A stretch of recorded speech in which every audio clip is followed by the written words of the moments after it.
Good evening, ladies and gentlemen. I'd like to call the meeting of the Lowell City Council to order. Please join me in the council prayer.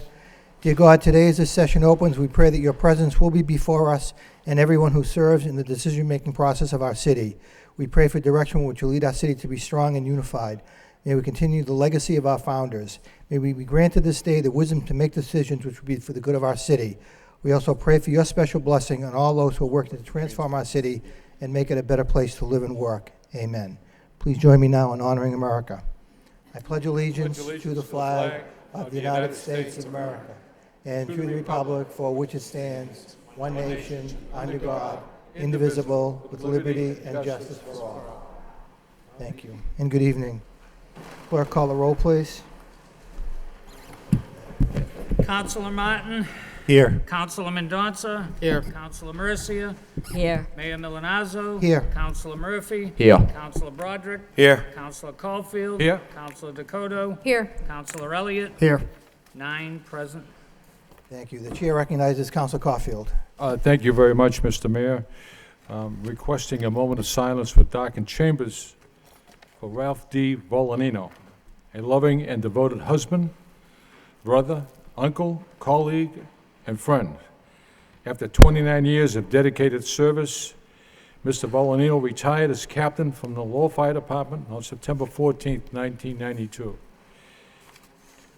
Ralph was just a great guy and a great jokester, and put up a courageous fight against cancer, and may he rest in peace. Thank you, Councilor Caulfield. Would my colleagues mind if I offered a moment of silence from the chair? I'd like to offer a moment of silence for Patricia Moffett, a devoted mother, grandmother, and great-grandmother. Mrs. Moffett passed away this past week, and I want to bring her up because of the fact that her daughter-in-law is a nurse here for the city of Lowell, who happens to be my sister, and her granddaughter, Megan Ferrara, is actually a crime analyst over at the police department, and her nephew, who she was very close to, was our own city councilor, Kevin Broderick. So I know that she was so dedicated to her family, and she loved to watch Councilor Broderick every Tuesday night, and she was just a wonderful, wonderful person, and she'll be missed. Thank you. Let us all now rise in a moment of silence in darkened chambers.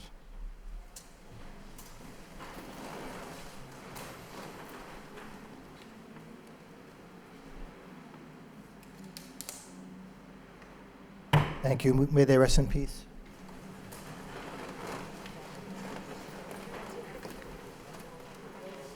Our first item of business this evening, under Mayor's business, we have one item this evening, and that's a citation. And it's my pleasure to ask Jack Donahue to come to the podium to present a citation for Jack's hard work on behalf of the Centerville residents. So thank you for being here, Jack. On behalf of my colleagues in government, it's a pleasure for me to present this citation. Be it hereby known to all that the City of Lowell and the Commonwealth of Massachusetts hereby honors and congratulates Jack Donahue for his many years of dedicated service to the children of Centerville. Jack is founder of the Centerville Basketball Association and served as president, as well as being an active coach and board member of the Centerville Baseball League. Jack believes that with correct guiding hand, sports can teach young minds how to adapt, learn, grow, and be successful, and has made a very positive impact on hundreds of children over the years. The City of Lowell would like to extend thanks to Jack Donahue for his hard work and dedication to the children of Centerville. The City of Lowell wishes him well and all the best and continued success given this 28th day of June 2011 by James L. Milanazzo, the mayor, and the entire city council and the city administration. Jack, thank you very much.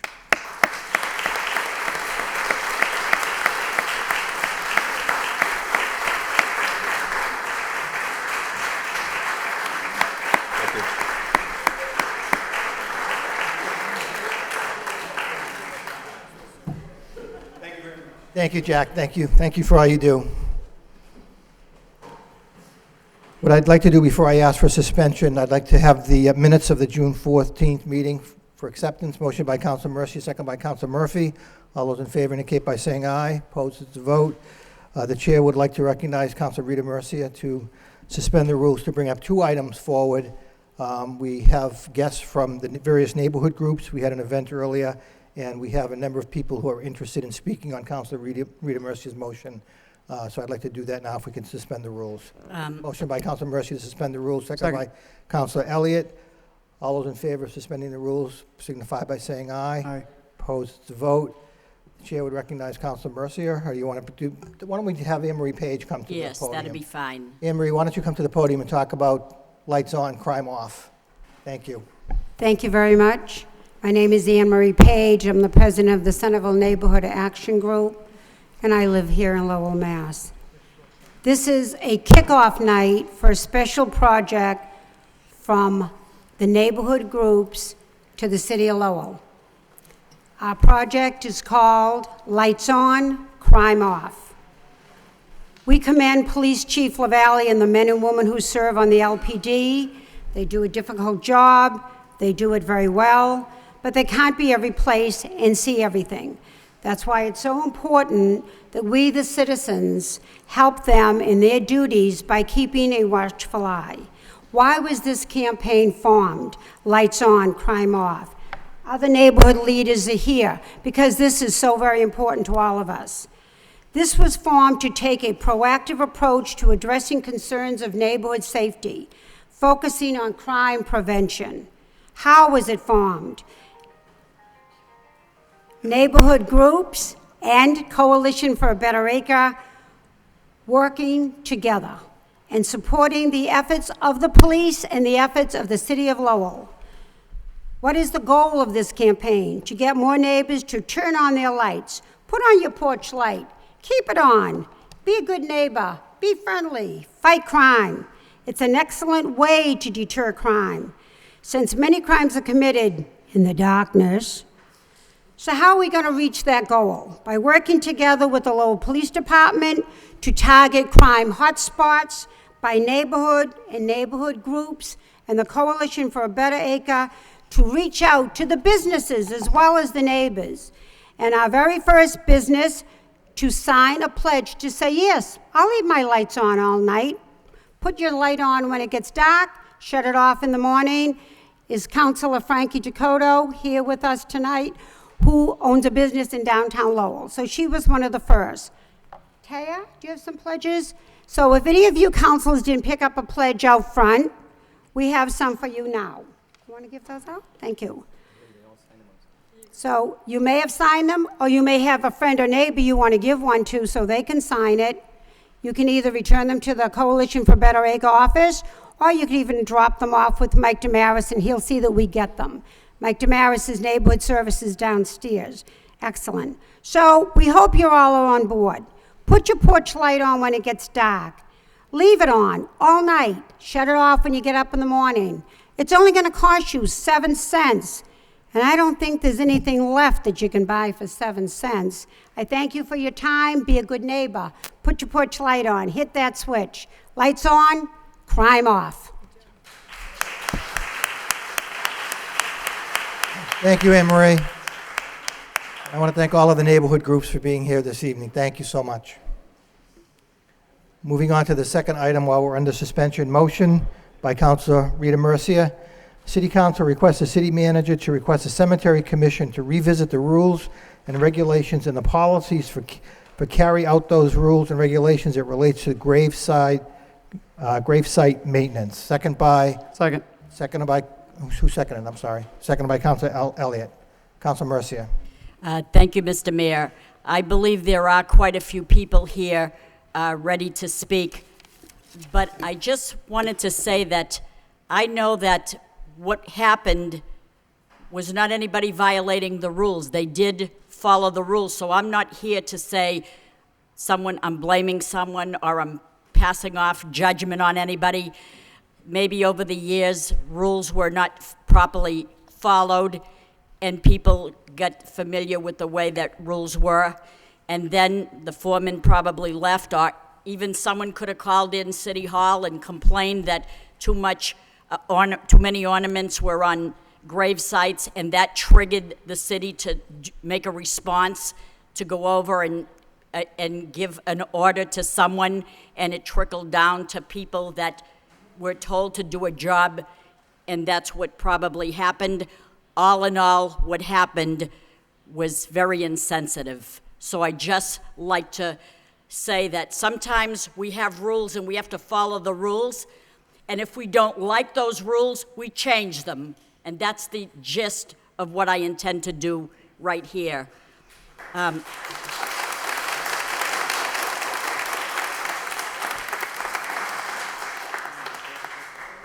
This motion concerning cemeteries and the request for the city council to revisit the policy regarding notification, which I shouldn't say city council, but the city council to refer this motion to the cemetery commission, to revisit the policy regarding notification of removal of personal items on graves in all Lowell city-owned cemetery is a very sensitive issue, especially because it involves loved ones who have died.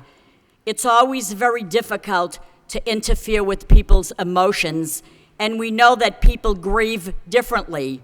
Although loved ones have passed over, does not mean that they are not included in one's life. Families leave pictures of new members of their families, births, and wedding invitations. This makes individuals feel a little better to know that the deceased member was included. I don't want to take that away from any people. I've done that myself. Maybe it's ridiculous, but to me it is not. Perhaps a policy already exists. Perhaps the rules were never followed before and now they are, but the fact remains that people are suffering, and I don't want to be the one that steps in and dissolves mementos on someone's grave, to cast precious pictures and notes away as if it were trash. How insensitive can we as a society be to interfere with the emotions of a mother who has lost her son or a husband who has just lost his wife? This is how people grieve. Sometimes it takes years to heal, and sometimes people never do. All these items are at my husband's gravesite at a different cemetery, not in any of the Lowell cemeteries, in a different city, for the last 3 years, and no one threw them in the trash. If they did, my children and I would have been devastated, such as the people here this evening. I'm sure that they cut the grass at that cemetery too, yet no one complains. I want you to know that my grandson, 9 years old, put a little car on top of my husband's stone. My granddaughter put some seashells. We have a family picture on the base of it. It looks like all his favorite things are there. There's a cross. There's his rosary beads. And if someone were to say, gee, that looks ridiculous, let's just heave him, I think I would be crying for I don't know how long. That's very insensitive. That's my way of grieving. That's their way of grieving. Maybe we look good on the outside, but you don't know what goes on the inside. Maybe my grandson had a birthday and he wanted to share that with his papa, so he put a balloon there. I passed around something from the Cronin family, and it shows Bobby Cronin, and it shows all the things that were, thrown away in a dumpster, no less. Too bad they couldn't have gathered it in a bag and put it in the office or put it on the side of the stone. It was very insensitive. And you know what? I'm not offering blame, because people that did this were ordered to do that. They did their job. Sometimes we do things we don't want to do it, but it's our job. And then you can see the grave site with the shamrocks on both ends. And I know that it's not a Greek cemetery where you could put that candle that's lit, but I don't see a problem with putting those solar things on each side of the base.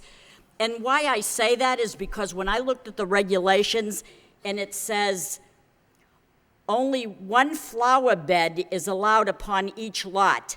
Now, this is a standing stone, 1 foot from the base of the monument. 1 foot from the base of the monument, you can put a flower bed, but you can't put a cross or a memento or a baseball, but you can put a flower garden. Now, a lot of these things that were thrown in the dumpster were on the base of the stone or the top of the stone, and I don't think it would have interfered with any grass cutting. At least I know that, because I've been there and I've seen it.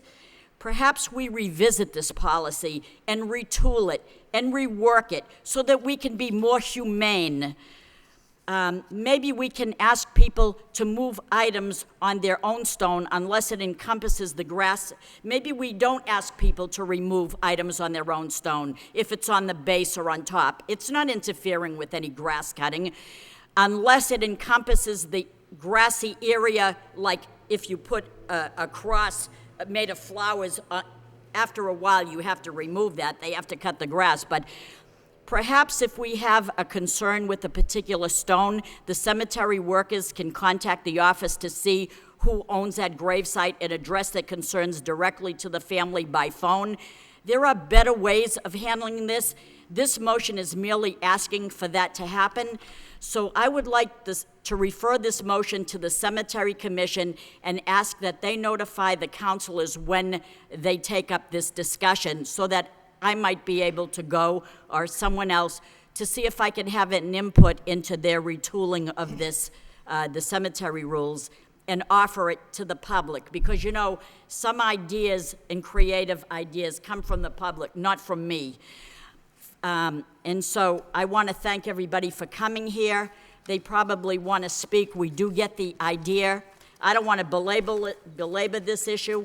Orders were given. People followed orders. Please, on behalf of everybody, I apologize. I'm very sorry. I can relate to what happened to you. I wouldn't have wanted it done to me. And I'm asking through this motion to revisit this and make it more humane.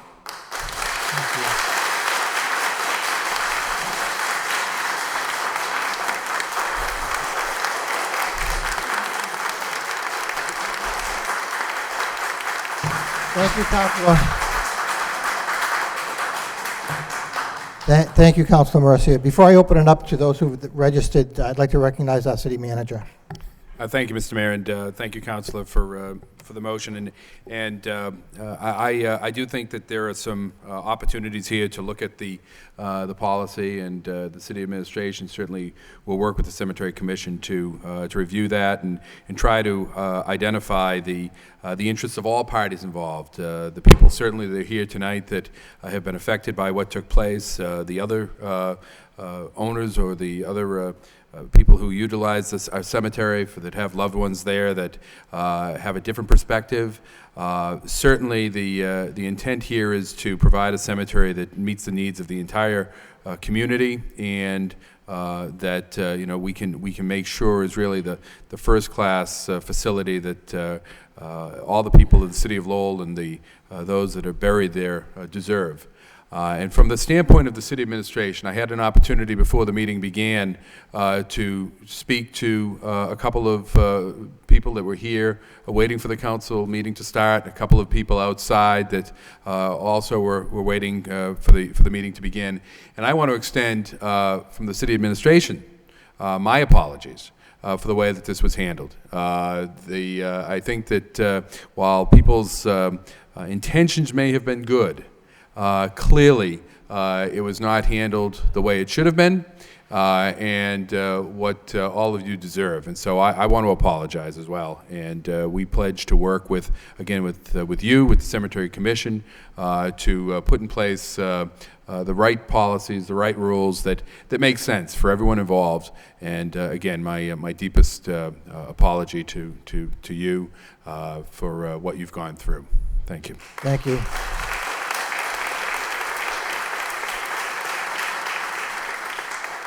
Thank you, Mr. Manager. The clerk will now read off the names of those who've registered to speak in the order that they've registered. Ken Harkins, 110 Bigelow Street. Good evening. Good evening. I'm Ken Harkins. I live at 110 Bigelow Street. And my concern is, my wife was up there and she met Weeza Landscaping, and she asked him, and they were talking, and very insensitive people working there. And I said that when you talked about privatizing, you were not going to have the caring people there anymore. And their comment to her was that when the Greeks burn their incense, it's like Indians sending up smoke signals. I think it's time for him to hit the road. That is not how you play in a cemetery. It doesn't belong there. And that insensitivity should not be tolerated. And perhaps the city manager would come forward with the survey I asked for when he talked about privatization, about how he's going to save money. When it started, it was $264,000, now it's up to $300,000, and we still haven't seen the study where it justified going to privatization. But the insensitivity of the people that were taken over up there now needs to go. And the vigil lights, that's part of the Greek culture. They should be able to stay there. They're within that 1 foot parameter and all of that. And I understand they want to take them out too so they can mow the grass easy and clean, and they don't have to bend over and stoop. Well, the people used to do that all the time, and they used to hire the school kids in the summertime to do the mowing and everything so they could fill up the holes and do the weeding and everything else that had to be done. Now we have a private contractor doing it, so the ones that are left can do what they used to do in the summertime anyway. So I don't see any reason for privatization. I still don't, but I do want the sensitivity of those people to be improved. It's our culture, it's our cemetery, it's our loved ones, and by golly, they should be respected. Thank you. Thank you, Mr. Harkin.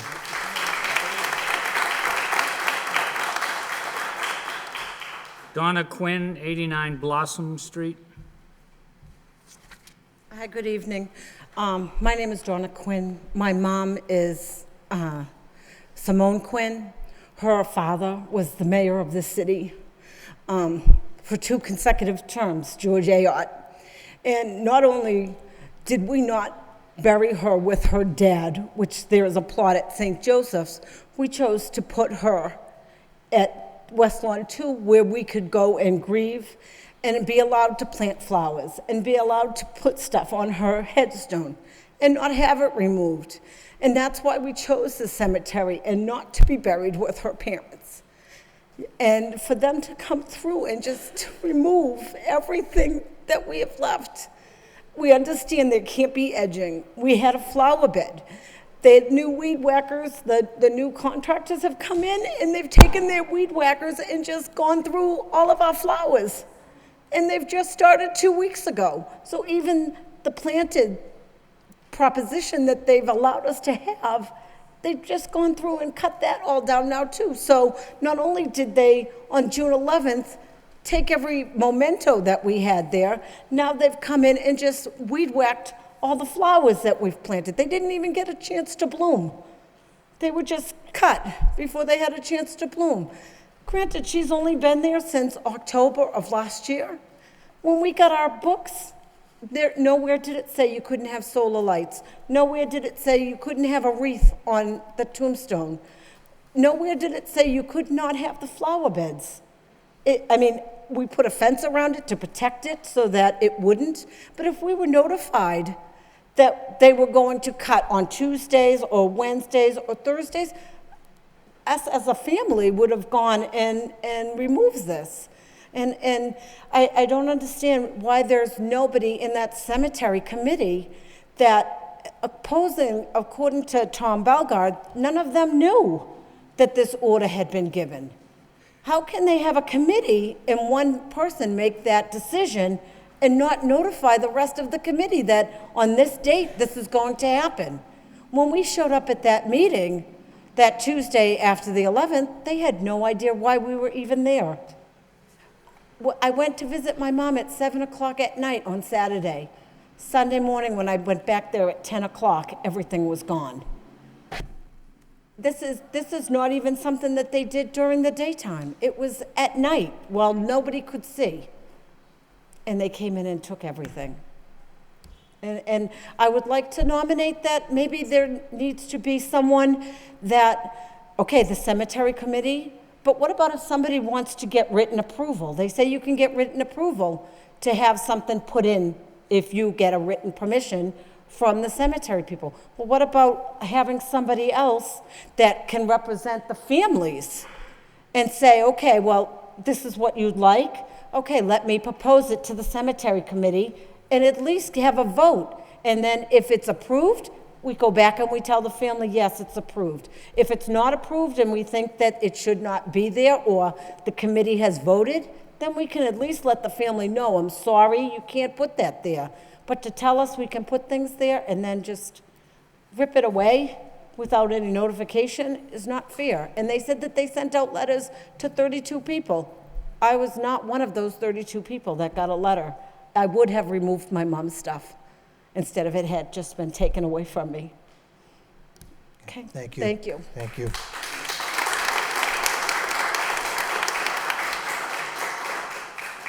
Brenda Cronin. Hi, good evening. I handed all of you a little thing with a picture of my son Bobby, who you would have had the pleasure of knowing. He was a great kid. Now, when I went over on the 15th and I found that his grave had everything removed, I actually called it ransacked, because that's what it looked like. I called the cemetery office and spoke to Jade. She said, all your stuff's at the end of 2nd Avenue. I had no idea. I said, would you please have Tom Bellegarde call me? I was so upset I was going to get a camera. I had to pull over. I called Counselor Elliott because I had his number in my husband's phone. He said he'd get back to me. Mr. Bellegarde called me. And I said, I would like to know where my stuff, the stuff from my son's grave is. He said, well, it's down the end of 2nd Avenue. And I said, well, why was it taken? Well, you know we're privatizing the cemetery on July 1st. I said, yeah, this is the 15th. He was like trying to blame you, Mr. Manager. That's the impression he was giving me. The manager privatized the cemetery. You know, what did you want me to do? I said, well, I know you usually have department meetings on Wednesdays, at least you did years ago. I said, was this brought up with the manager? No. I said, who gave you the permission to do it? He said, me, I'm the department head. So I went home, my husband came home, he was in Boston, I called him home. We went up to the cemetery, I went in to find out where my son's things might, might be. In the meantime, Jerry Lagay, who was on the cemetery commission, saw me, saw how upset I was, and drove me to the dumpster and tried to help me find my son's things. And I appreciate it very much. He told me how sorry he was. Well, you can look through the pictures that I have provided you. The first, you will see the trash and debris where all our loved ones' stuff was thrown. The next page is a picture I took of my son's grave on St. Patrick's Day. That was our day. You'll see a little hat there. We used to swap hats at the Gala Club because by the time he'd come in at 8, I was ready to go home. And you can see the little trinkets I had there. I went back the next day and took them off. That's only a one-day thing. And then that's how his grave looks right now. If you go to the next page and you look at the bottom of the stone and you can see all little marks, similar to if you left a glass on a table. There was medals there. There was medals from St. Patrick's Cathedral in New York. There was medals from the Cathedral Basilica in St. Augustine, Florida. Different mementos and things. Like I said, when me and my husband go away, which we do, mostly to Disney, Bob always says it costs him more in mementos than it did for the trip. I bring all my kids back stuff. I can bring them back a hat, a shirt. I can't bring that back to Bobby. I bring him a little memento, and I leave it on his grave. I went and saw the USS North Carolina. My father served proudly on that in World War II. I brought him a little thing from the ship and placed it there. How do I replace that stuff? When my first grandson was born, my son laminated his picture and wrote on the back, Bobby, I love you. I named my first son after you. I left it in the solar light. That's gone too. How can I get stuff like that back? There was no reason for this to be done. Me and my husband took care of the grave. My husband would cut it, and you can see by the pictures, the solar lights, nothing was on the ground. They could get there. My husband shoveled 6 feet of snow in February so I could get to his grave. And another thing, nothing was ever said about this. Nobody ever got a rule book as far as I know. Plus, we're a multicultural city. If you give this to an Asian family, they're not going to be able to read it. Something should be made up. And at the end, there's a thing, talks about the cemetery. It says it's a testimony of devotion, pride, and remembrance, are carved in stone to pay warm tribute to accomplishments and to the life, not death, of a loved one. The cemetery is a homeland for family memorials that are a sustaining source of comfort to the living. We, like I said, we still treat our loved ones as if they're with us. We celebrate with them. I always said the hardest thing I ever did was get out of a car and see my son's name on a grave. It should have been him looking at me. And the second hardest thing was to go and see his grave ransacked. And I have another term here. I don't know if I gave you a copy of it. Wait a minute. And it's larceny. And it's the unlawful taking and removing of another's personal property with the intent of permanently depriving the owner. And that's what was done to us. That's what I feel. It was larceny. The stuff that was taken was ours and our loved ones. It didn't belong to anybody else. Thank you for listening to me. And I hope that not only me, but what I call my cemetery club here, because we're all there a lot, can get some something accomplished from this and not let it happen to any other family again. Thank you all for listening to me.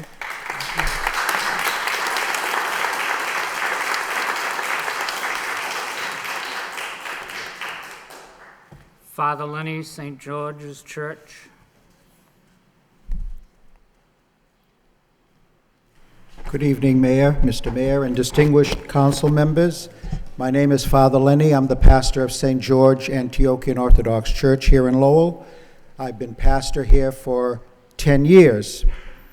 About 3 weeks ago, I received a call from one of my parishioners asking if I would go and do a prayer service at the grave of her husband at the cemetery. And I said, yes, we'll go Sunday after church. She had gone up on Friday, and she had filled her 7-day vigil, as she has done for a number of months. When we arrived there on Sunday, much to our dismay, we found that all the flowers, the 7-day candle, and all the little mementos that were on the gravestone removed. She was hysterical. She says, what happened to these? I said, I don't know. There was a gentleman walking through, looked like a worker, and I said to him, what happened over here? He says, we took everything off. If you want it, very rudely, he said, they're in the dumpster. I says, in the dumpster? He says, yes, you can go and get them if you want in the dumpster. Well, we walked by the dumpster. I don't know how many garbage bags were full of people's treasured possessions. My heart ached for this woman, and I'll tell you, I lost my own mother 10 months ago. She's not buried at West Lawn, she's buried in another city. I go to that gravesite every day. We have little mementos, an angel, we have a cross, we have a rosary bead that I brought back from Rome for her. We have all these little things, mementos, that mean a lot to us, that meant a lot to her. And I would be very upset if I went up to that cemetery and found everything removed. I understand that there are rules and regulations, and certainly all of us here want to abide by those rules and regulations, but I think there has to be sensitivity. I mean, for us, our loved ones are not gone.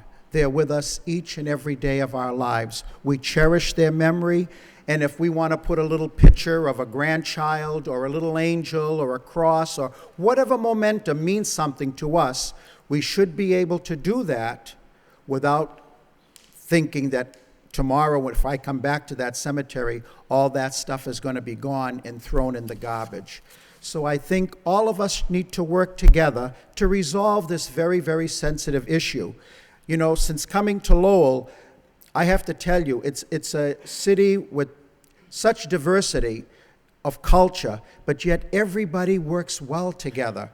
Where I live near the church, I have Cambodians on one side, Hispanics, black people, and you know, we all look out for each other. And I think all of us here in Lowell, whether we are Orthodox or Catholic or Protestant or whatever faith we belong to, cherish the memories of our loved ones. And to have something so insensitive done at this time really cries out to us.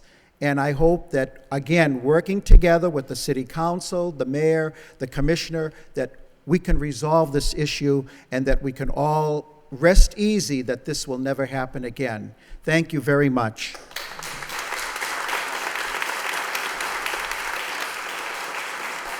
Thank you, Father. Father Nick, Holy Trinity Church.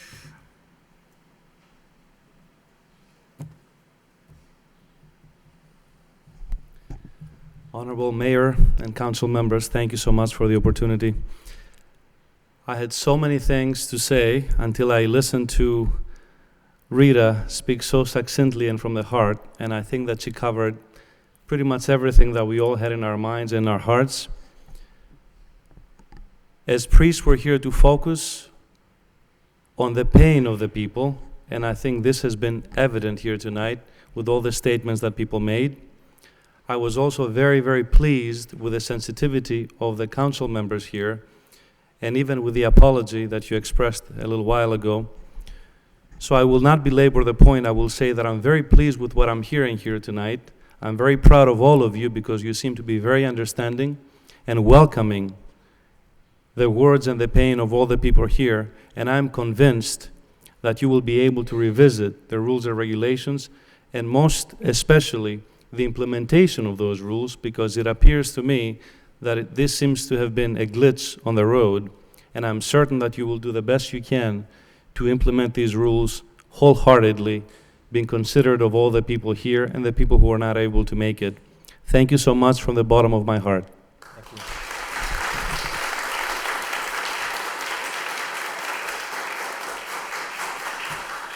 Father Emmanuel from the Assumption Church.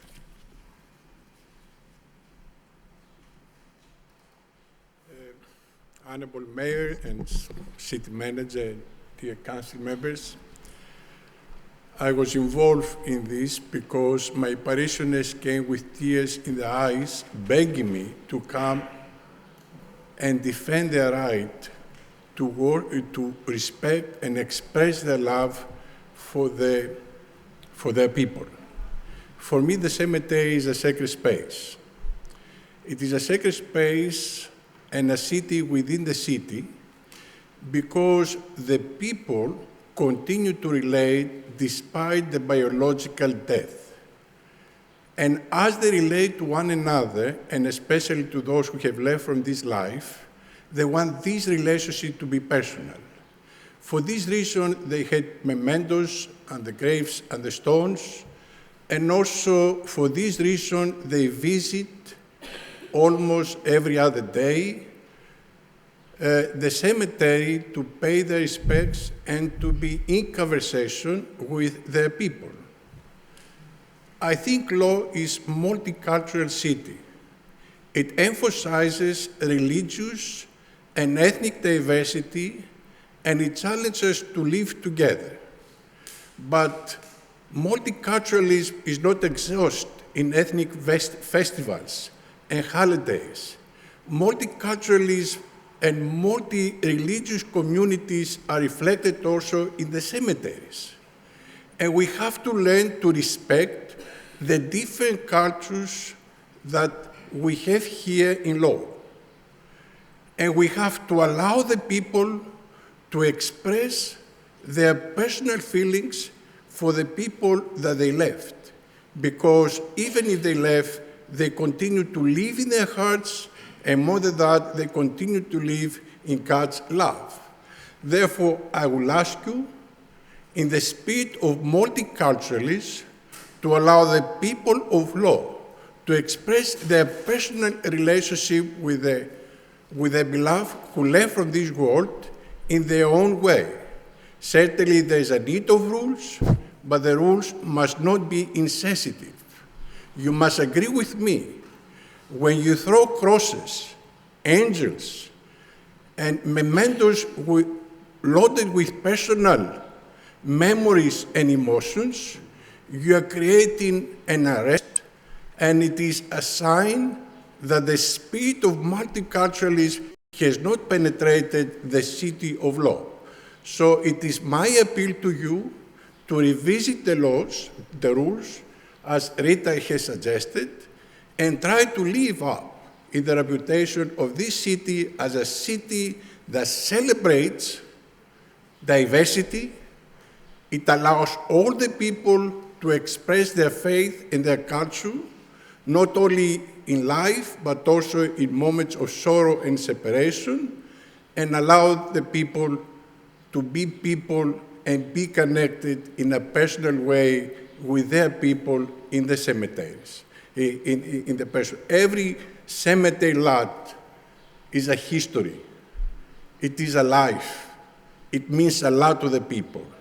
And the way that we treat the dead, it reflects who we are as people. So I will ask you, in the spirit of this city, to revisit the laws as Rita has suggested and allow the people to feel the law is a hospitable place for their culture, their ethnicity, and their religious beliefs. Thank you.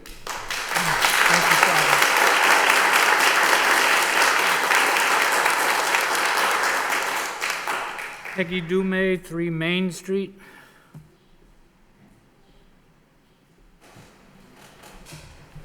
Good evening.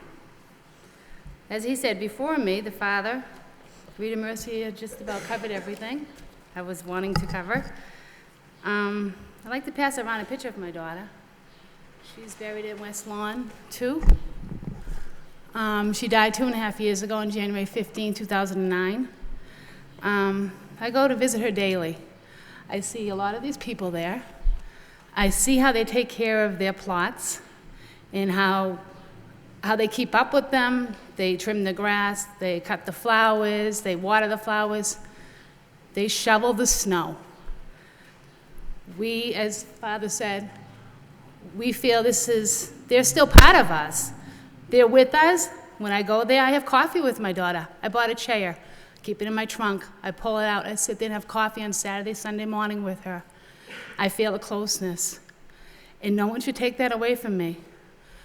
I celebrated 2 birthdays there with her and my family and loved ones. We go there on her birthday, August 13th at 6:00 p.m. We have flowers, we have balloons, we have cake, apple juice, iced tea, and we sing to her. Our hearts are crushed because she's gone. We can't do anything about that. The last 2 years, I bought her an angel with a solar light in it. That's her present from me. My grandson has brought Matchbox cars, put them on her stone. My niece finds pennies with her birth date on it, 1985. It means something to her. She brings them there, puts them on the stone. Everything we ever left there was taken away and thrown in the trash as though it was nothing. It meant something to us, all of us. My daughter has 2 sisters who miss her tremendously. She was my middle child. I'll never get over her death. The hole in my heart will never be repaired. And when this happened on June 11th, it just tore everything wide open again. I haven't been able to think straight. I was at the 2 meetings with the commissioner. Nothing was resolved. And I'm happy that you are hearing us tonight, and hopefully you're going to change what's been taking place up there. I took the liberty to copy a couple of the rules that are really confusing to me. I only have 4, my printer broke. I highlighted the areas that are really confusing to me. It tells you that you can have a flower bed, which I do for my daughter. I have a flower bed. In that flower bed, I planted flowers. I had solar lights on the side. I had angels. I had Matchbox cars. I had pennies.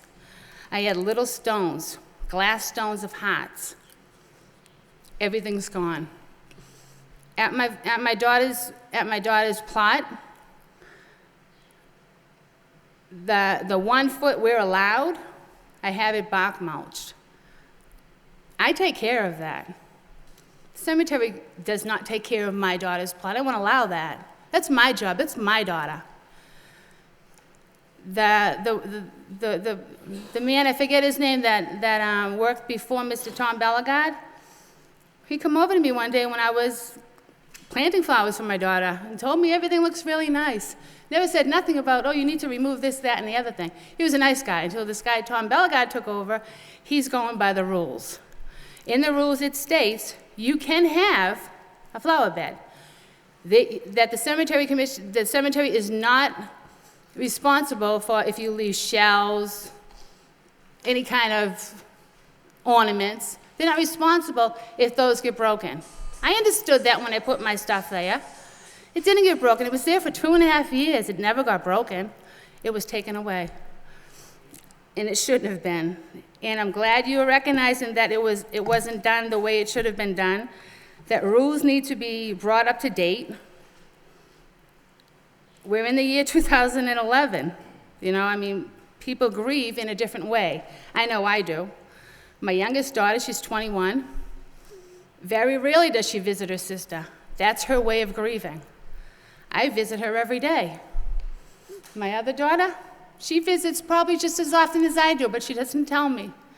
We all grieve different ways, and for someone to say, you can't put that angel there, you can't give your daughter a present on her birthday, that's something I can't accept. When I bought that plot, they told me you can do this, this, and I got a rule book, 2008 rule book, and before I even accepted buying that plot, I asked them, can I put stuff on my daughter's grave? Absolutely. Absolutely you can. I toured that graveyard before I bought her plot, and I seen what was there, and I said, this is where I want Kristen to be. My daughter was 23 when she passed away, and I live with this every day, and I pray to God that you can find it in your hearts to understand what we're going through. For me to put something on my daughter's grave and have it thrown away as though it didn't matter, that's not right. It doesn't matter. It matters that somebody stole her 3 pennies that meant something to us, meant something to my niece. They just took them and threw them away. My grandson left his aunt. Matchbox cars thrown away. It's not right. And I hope that you see what we're all going through. And as the Father said, they still do live within our heart.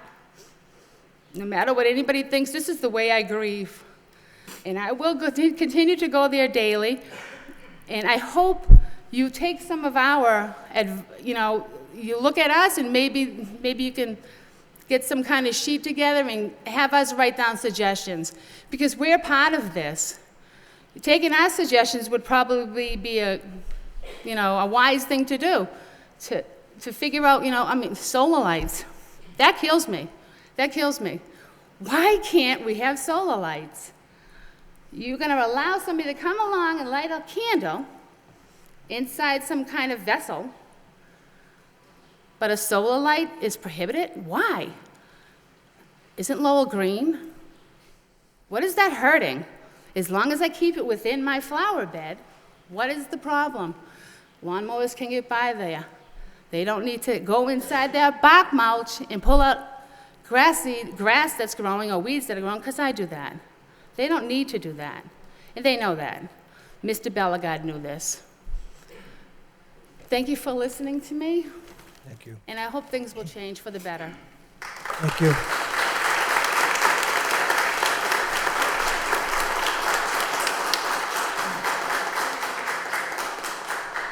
Trun Hong, 35 Alma Street. Good evening. What I need to say concern today, Rita Marcia talk about it. Everybody here talk about it. The only request I need to know is when they're going to put the no dog allowed in the cemetery. I saw people walk dog, they run over the place with no respect whatsoever. And there's no sign that, in the cemetery, there's no dog allowing that. There's still no sign. That's all I need to say. Appreciate it. Thank you for apology. Official with apology. But right now, I think we need to demand the apology from Mr. Bellinger. Because what he did was wrong, but he just sit there and said, unfortunately that happened, but he can't apologize for what he did.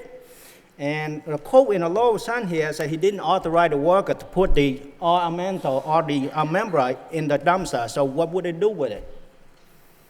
So that's the only request I need to know, to request a no dog allowed in the cemetery. Thank you. Thank you.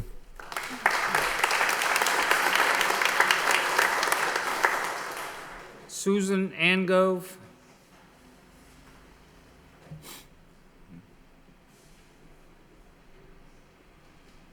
Good evening. I'm here to say that my husband passed away in February. He was buried at the West Lawn Cemetery in March, the beginning of March. We are in the process of getting him a stone, and the only thing that we have right now to grieve for him is a cross, a prayer, and flowers that we leave there, and little knickknacks that our grandchildren leave there. So for us to go there and see an empty plot on June 11th was very devastating. My daughter went down to the office to ask why this was done, and Mr. Bellegarde said those were the rules, and if she put anything there, it would be removed daily. And she was very upset and distraught that day and left, and came crying to me. So I'd appreciate respect for us, for the plots that we own. We take care of our plots. You know, we keep them well maintained. And that's the only thing that we have right now to go and grieve for my husband and their father and their grandfather. So I'd appreciate some respect for that. Thank you. Thank you.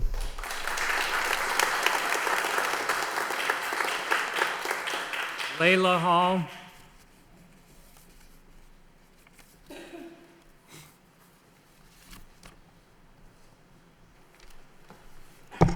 Good evening. My name is Leela Boykins Hall. I live at 26 Epworth Drive, Lowell, Mass.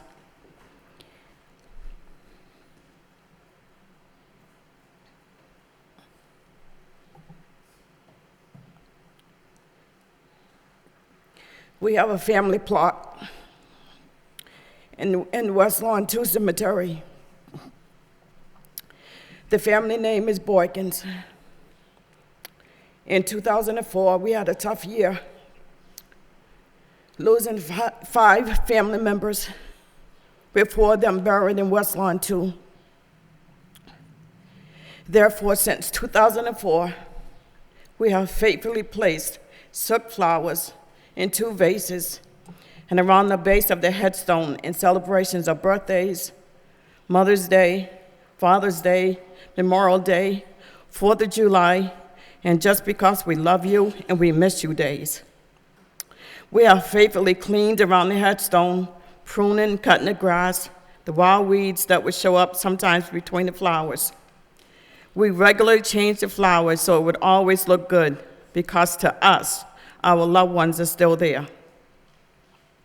Since the flowers were removed from the family plot, I feel like I was violated. The place that I used to go to talk with my mother, my sister, my brother, my brother-in-law is no longer sacred to me. I feel like someone else has now entered into our private and secret life. We have never received, again, never received a booklet of rules and regulations. So we were definitely surprised and shocked to find the flowers removed. Not that it would matter, but it was right after we had dressed it up for her mother's 78th birthday on June 4th.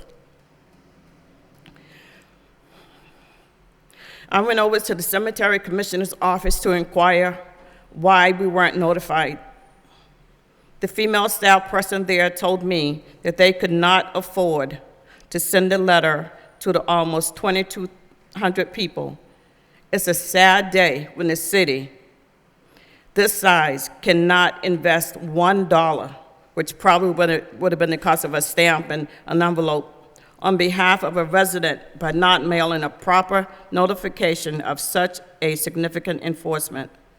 They could have used the city's email system, which I'm on, flyers in the mailboxes, posting it on the cable channel, making an ad in the Lowell Sun newspaper larger and more noticeable anything except how it was done.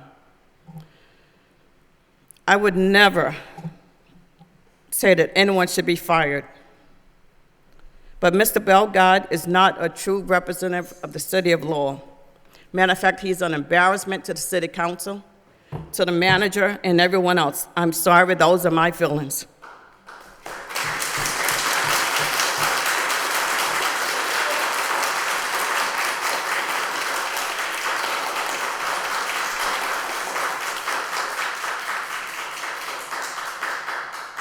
They should have made every effort to notify people of such drastic enforcement of rules and regulations that had not been enforced in the past, at least for the last 7 years.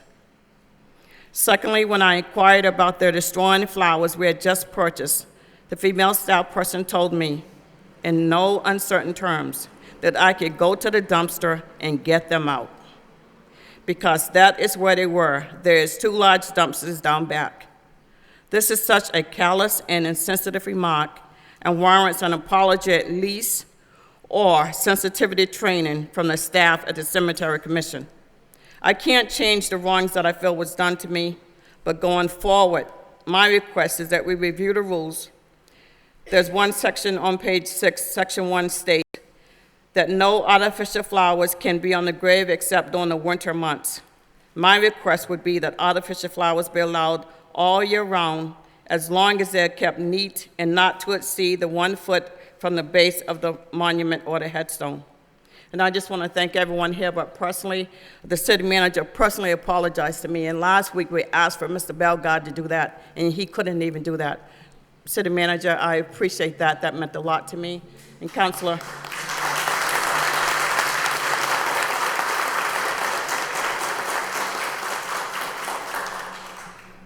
Councilor Rita Mercier, you and my mother, you know my mother Flossie. I couldn't do the things that she would have done, but I appreciate you making this a motion. And I don't think I speak just for myself, but on behalf of my family and the others that are here tonight. Thank you very much. Thank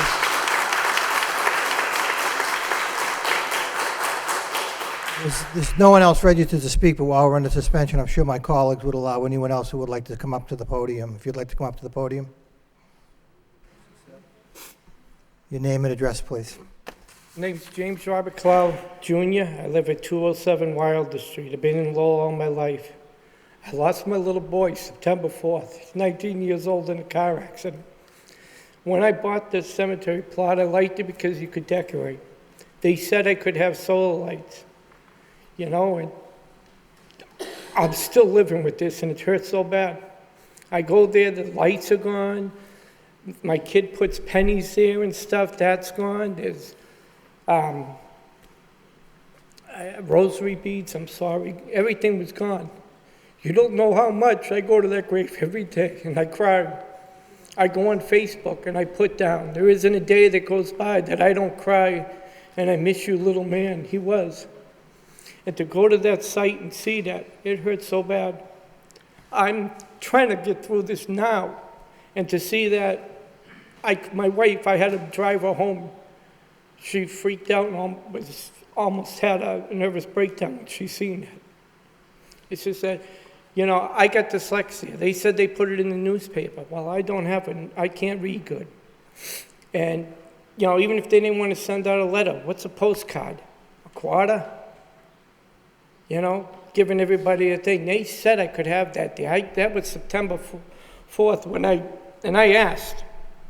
And they said we could have solar lights, and now they go around and do this to us. I'm talking to everybody, but it hurts so bad. I'm still trying to get through it. And my 18-year-old's having a hard time with it, because his brother called him 2 hours before he died. I'm just saying they should have did a better thing and a better way of notifying us. And like I said, September 4th, how much can the rules change before then? Thank you. Thank you.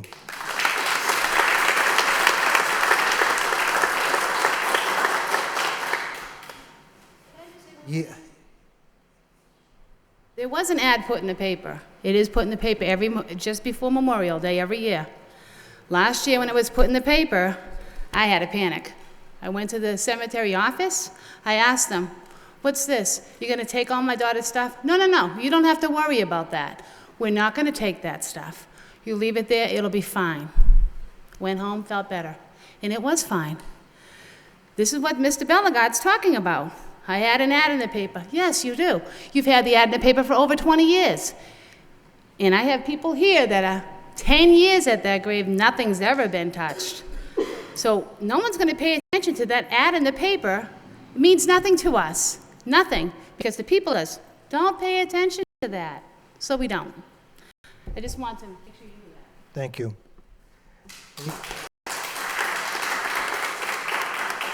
Anyone else on the motion at this point?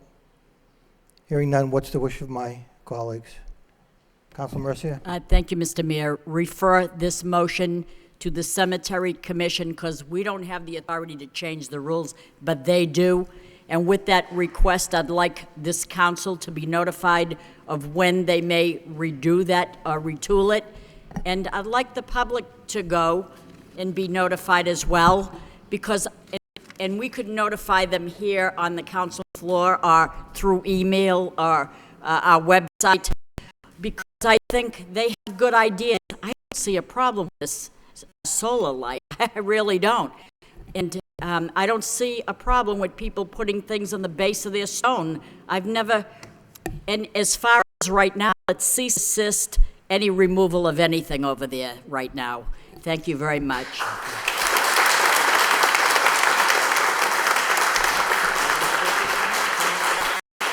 Councilor Crawford? Thank you very much, Mr. Mayor. It's a very sensitive, very emotional issue. And I could say I feel the pain, but I really don't. I don't know the pain that these people are going through. And what baffles me is Tom Bellegarde and the Commission of Cemeteries for decades. There was never, ever, ever a problem. I've known Tom Bellegarde for decades as well. One of the most dedicated employees, Mr. Manager, we have in the city. Why did the program change this year?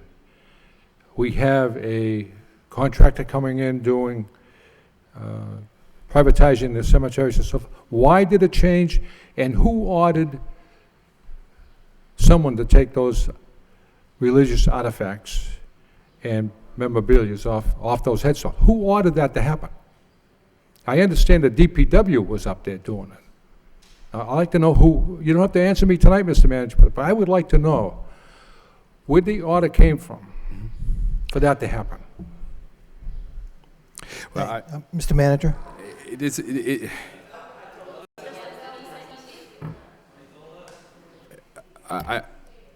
I think, this is an uncomfortable situation because I agree, Councilor, with your sentiments regarding Mr. Bellegarde.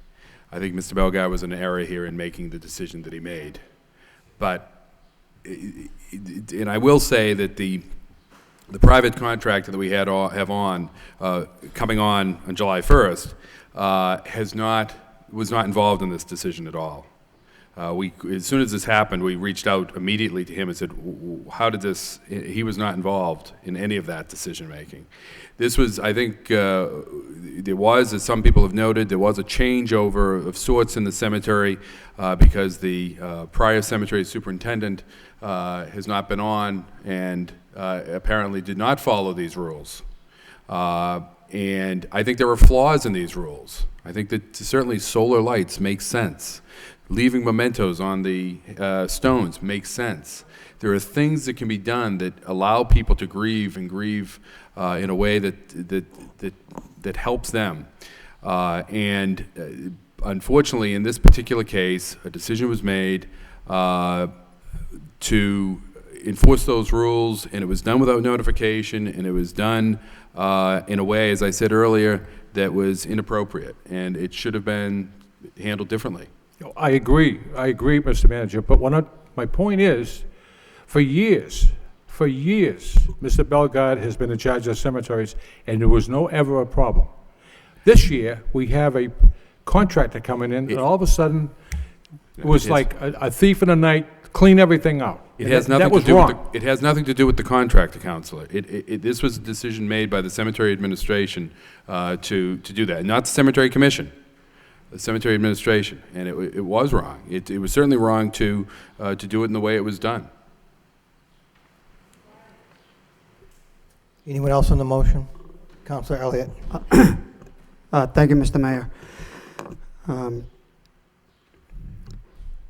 I just wanted to, as I sit here listening to the stories and the concerns of the people, I feel saddened, and I also wanted to apologize to each one of you as well. When I received the call from Brenda Cronin, I was kind of shocked. I was taken aback. I immediately got on the phone to Mr. Bellegarde to find out exactly what happened. But everybody has experienced death to some degree in some form or manner. We all deal with it differently, and I'm glad to hear we're going to revisit the rules, Mr. Manager, and I agree. What is wrong with solar lights or leaving mementos that we can't get back? And I think that was probably the thing that troubled me most, is that mementos that mean so much to each individual person can't get back. They can't get back. So I don't know what else to say that already hasn't been said. People go to their grave sites for, to deal with things in the way that they have to, and I'm sure we all empathize. So I think it's a good idea, good motion by Council Mercer. I'm sure we all feel this way. We all feel bad that it wasn't handled the right way and moving forward. I think it's a good idea, Mr. Manager, to have people that have grave sites, the general public, that are there every day, that know what's going on probably better than you and I or anyone else, that maybe have a representation or an ex officio or appointment, some representation on that board, so they can feel like they're part of the decision-making process and put new rules and regulations in place. So thank you for the chance to speak. Thank you, Councilor Elliott. Anyone else on the motion? Hearing none, all those in favor signify by saying aye. Opposed? It's a vote. On behalf of my colleagues, I want to thank you all for being here and for being respectful. And again, I too want to apologize for what you've gone through over the last couple of weeks. Thank you. Thank you all for your time. Thank you.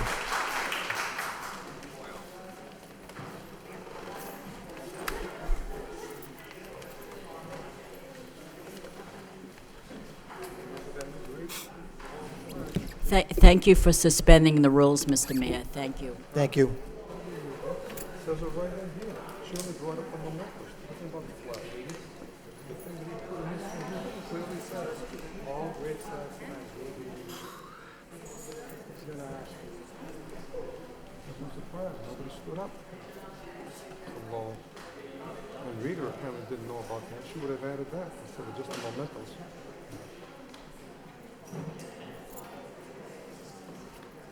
We're now back on the regular agenda, and it is public hearing time.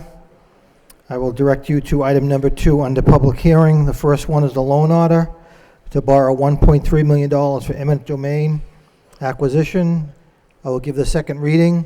In City Council, loan order to borrow $1.3 million for the purpose of financing the acquisition by purchase, eminent domain, or otherwise of land and buildings located 351 Jackson Street, 169 to 171 Jackson Street, 291 and 307 Jackson Street, and formerly owned by James T. Lachulis Jr., individually and as trustee of the following trusts: Appleton Trust, the Appleton Mill No. 5 Trust, the Appleton Mill No. 5 Realty Trust, and Parcel 291 Realty Trust, and all costs incidental and related thereto. The chair would open the public hearing at this time for all those wishing to speak in favor of the loan order. For all those wishing to speak in favor, that portion of the public hearing is now closed. Those wishing to speak in opposition, In opposition? In opposition? Public hearing is closed. What's the wish of the council? Councilor Caulfield. Thank you, Mr. Mayor. I just have some questions for the manager, through you to the manager. Mr. Manager, what is the alternative to the loan owner? The alternative is for us to, maybe I should defer this to the city solicitor, but the alternative for us really is to go into court and try this case. And as I think I have indicated publicly on this matter, we think we have a very good appraiser. We have confidence in the appraised value that we have, that had the taking at roughly $2.25 million. And they have their appraiser, and they have their theories of value, which is substantially different than ours. And you know, it's a case where it's one expert against another expert, and it's up to the jury to decide who's right. Or what the outcome would be. So we think that it's in the best interest, and clearly because we've been able to reach an agreement, the property owner or former property owner is also of the opinion that it's in their best interest to resolve this and move on. So what you're saying, Mr. Manager, that this is probably the best alternative? I think it is. Because if we did go into court, we're rolling the dice, and we could be probably paying much more than the 1.3 million. It's anything's a possibility. We might win and owe nothing, but there's always the potential. So you go otherwise. Are more or less saying this is the best route to go. Absolutely. I'll relinquish the microphone. Thank you. Councilor Martin. Thank you, Mr. Mayor. I assume that you think this is the best solution since you're introducing the order. And I tend to agree. But I think it's important to note that, municipalities don't often fare well in eminent domain litigation. I think, nevertheless, we proceeded down this track because we weren't reaching a settlement at the time. And I think part of what's, and we've been in active litigation with this landowner for a number of years, and I think part of the reason we've been able to get the settlement we have is the consistent victories that the city has mounted to various challenges, whether the power plant was properly licensed, properly terminated, all that litigation back and forth between state and federal court, and the city's been successful at every turn. And so I think that pattern of victories has lowered the initial demand of what this landowner sought to the settlement here to a much more fair and manageable number. So I think we owe some thanks to the law department for their good work in this case. Mr. Manager, the one question I did have is, there are disposition parcels within the JAM plan and the Hamilton Canal District, and I believe I read comments in the newspaper that, even though there's no guarantees, but as there is income under the plan, the urban renewal plan, that those funds could be made available to retire this debt earlier than, the full term of the bond. Is that contemplated, or, I mean, I know. I don't think you'd necessarily be able to retire it earlier, but what you would be able to do is to designate it to pay for the bonds, to avoid the taxes being used. Okay, thank you. Thank you. Thank you, Councilor Martin. Councilor Broderick. Thank you, Mr. Mayor. I think Councilor Martin mentioned this, but I think we all owe a debt of gratitude to the law department. Did a tremendous job on this. I know initially I was asking whether we needed to go to outside counsel for this, and Madam Solicitor, your office did a tremendous job. I think the initial demand was 18 or 22 million. It's either one was off the charts, and you won battle after battle, and I think that this what you're presenting now and what we've discussed is reasonable, and in any litigation, an agreement is always the best resolution. So again, thank you to the Law Department, fantastic job, and I'm going to support this. Thank you. Thank you. The chair would like to entertain a motion. Is there a motion to be brought forward for approval? Motion by Council Martin, seconded by Council Broderick. Any further discussion? Roll call. Councilor Martin? Yes. Councilor Mendonça? Yes. Councilor Mercia? Yes. Mayor Milanazzo? Yes. Councilor Murphy? Yes. Councilor Broderick? Yes. Councilor Caulfield? Yes. Councilor Dakota? Yes. Councilor Elliott? Yes. 9 yeas. We have another public hearing. Oh, excuse me. Mr. Manager. Mr. Mayor, just the primary purpose of coming here tonight, if I could, just on that last motion, or the last issue, was to get the authorization for the borrowing.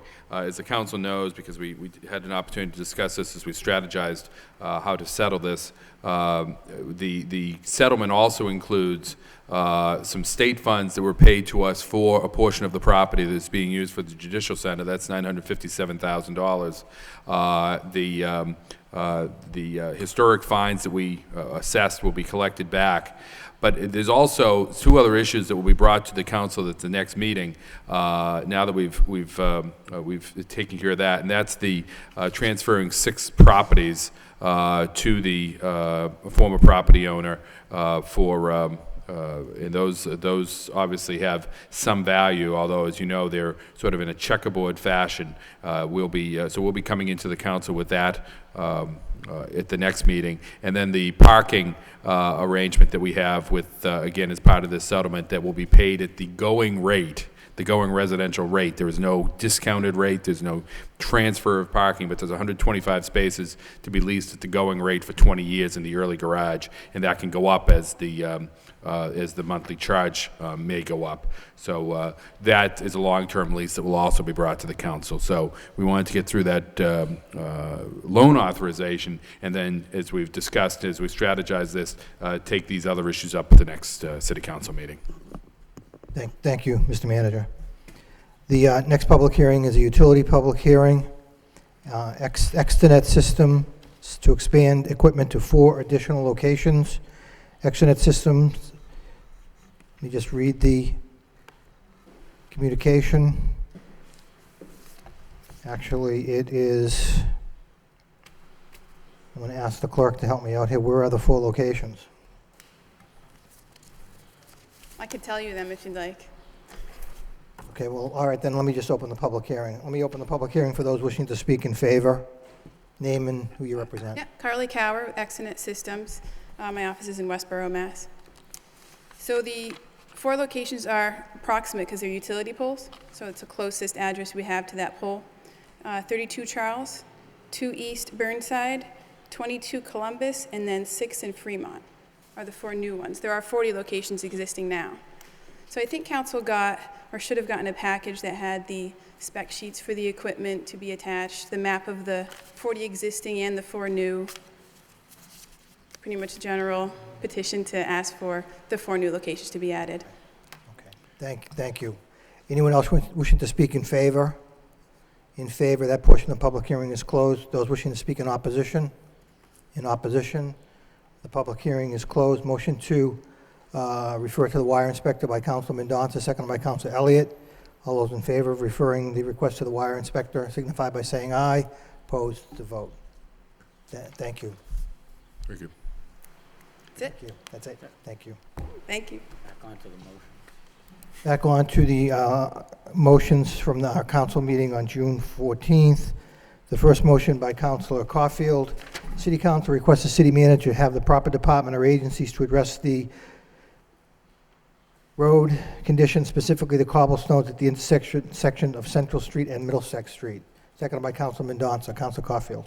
Thank you, Mr. Mayor. Councilor Mendonça filed this motion how long ago? About 10 months ago, I think it was. 10 months ago. And I've been looking at the intersection and nothing's being done. And I wonder why the council unanimously supported Councilor Mendonça's motion. That should have been a red flag to you, Mr. Manager. Come up with the funds. And I didn't see nothing happening. Right. So that's why I filed this motion, to make something happen. And Well- it's a main entrance into the city, downtown, and I've had more complaints. People, the traffic is slowed down because the cobblestones are coming out, potholes here, potholes there. Let's fix it and do it upright, so.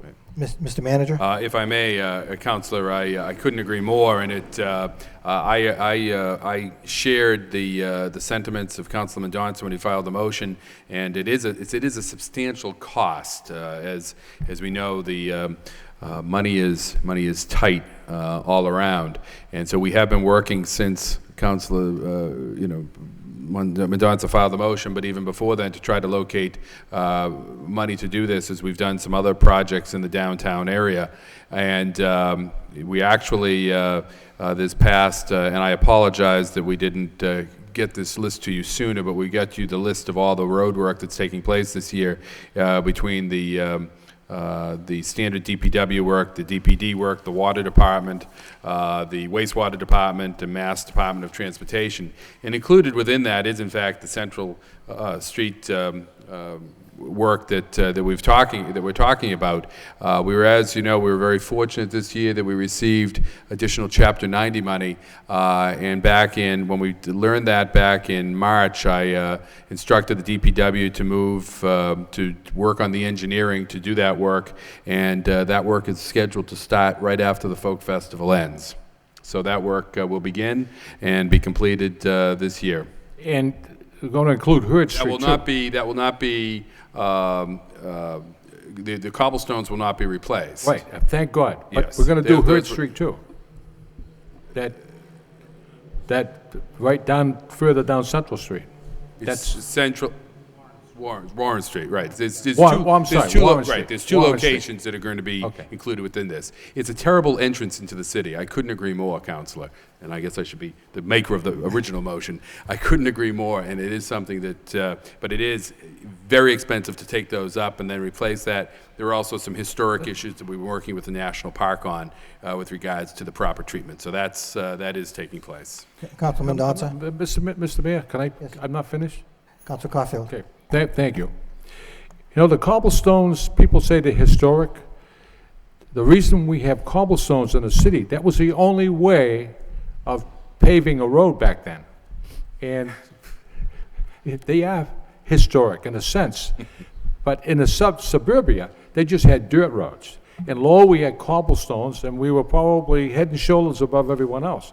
But cobblestones aren't being used on 495 and 93. They're not sensible. And, Mr. Manager, you stated you were doing a lot of work downtown and so forth. Yes. I appreciate all the work that's been done downtown.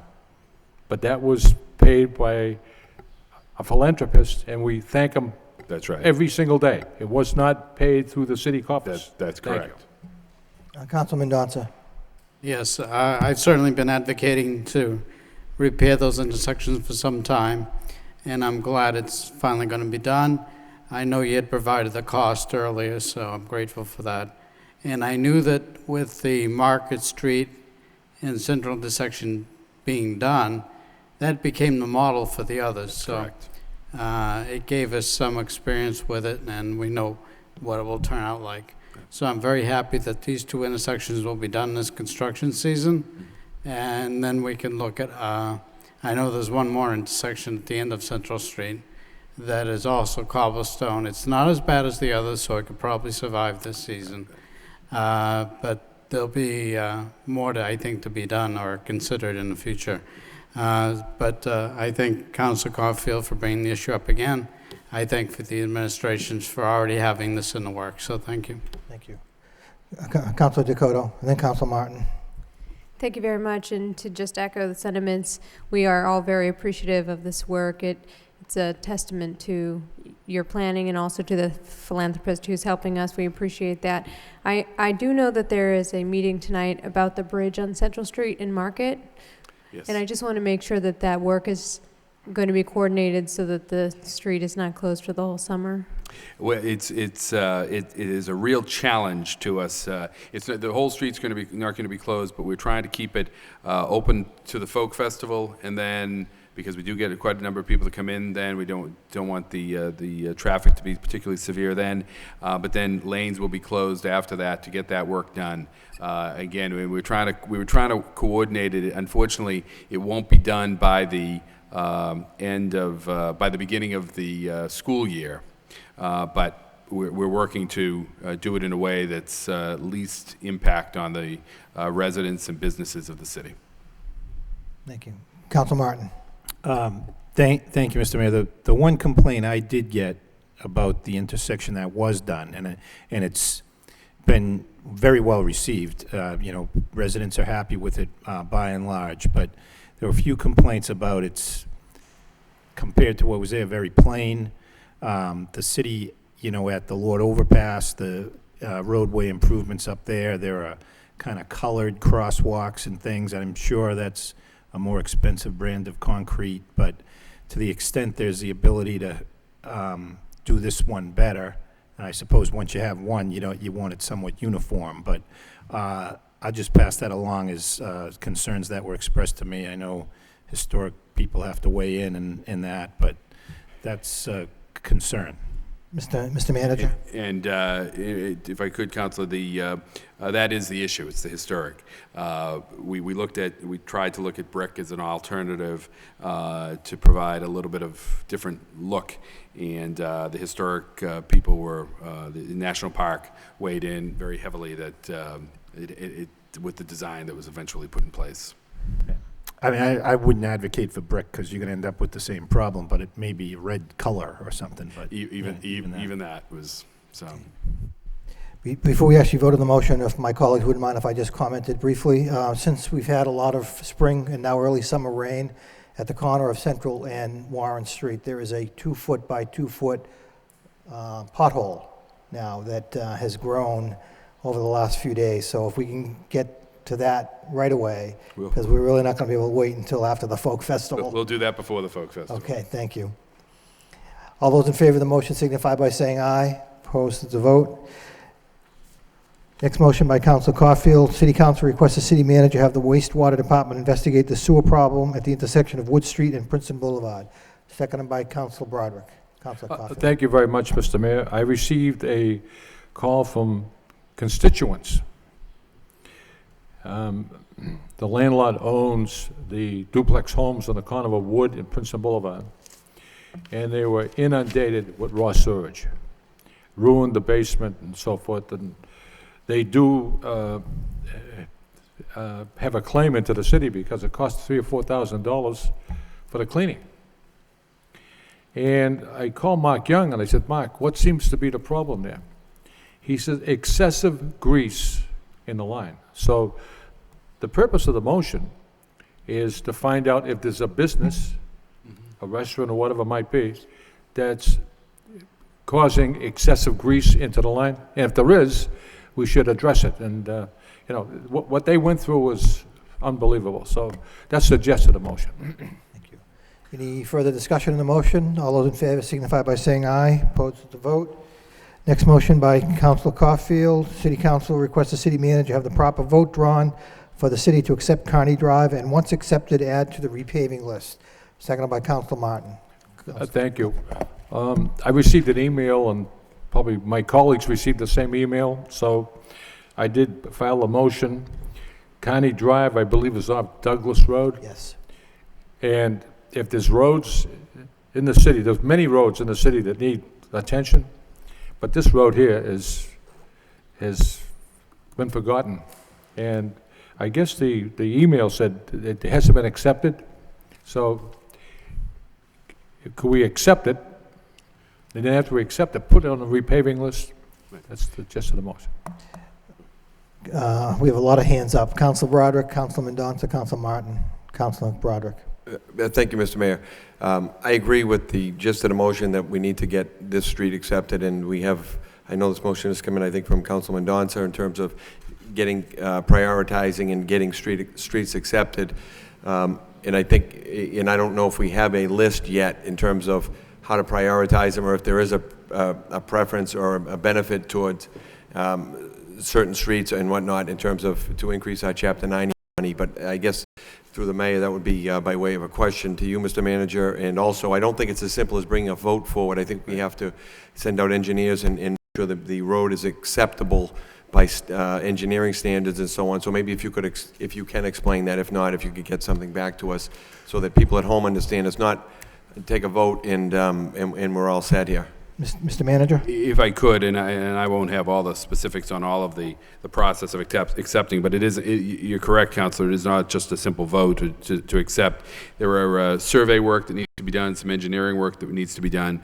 Again, this is something that we've been working on for some time, and I know that both Councilors Mercier and Mendonça have raised this issue in the past, and perhaps some other councilors. I apologize if I've forgotten the other motions, but the city is surprisingly, there's a vast number of streets that were never accepted.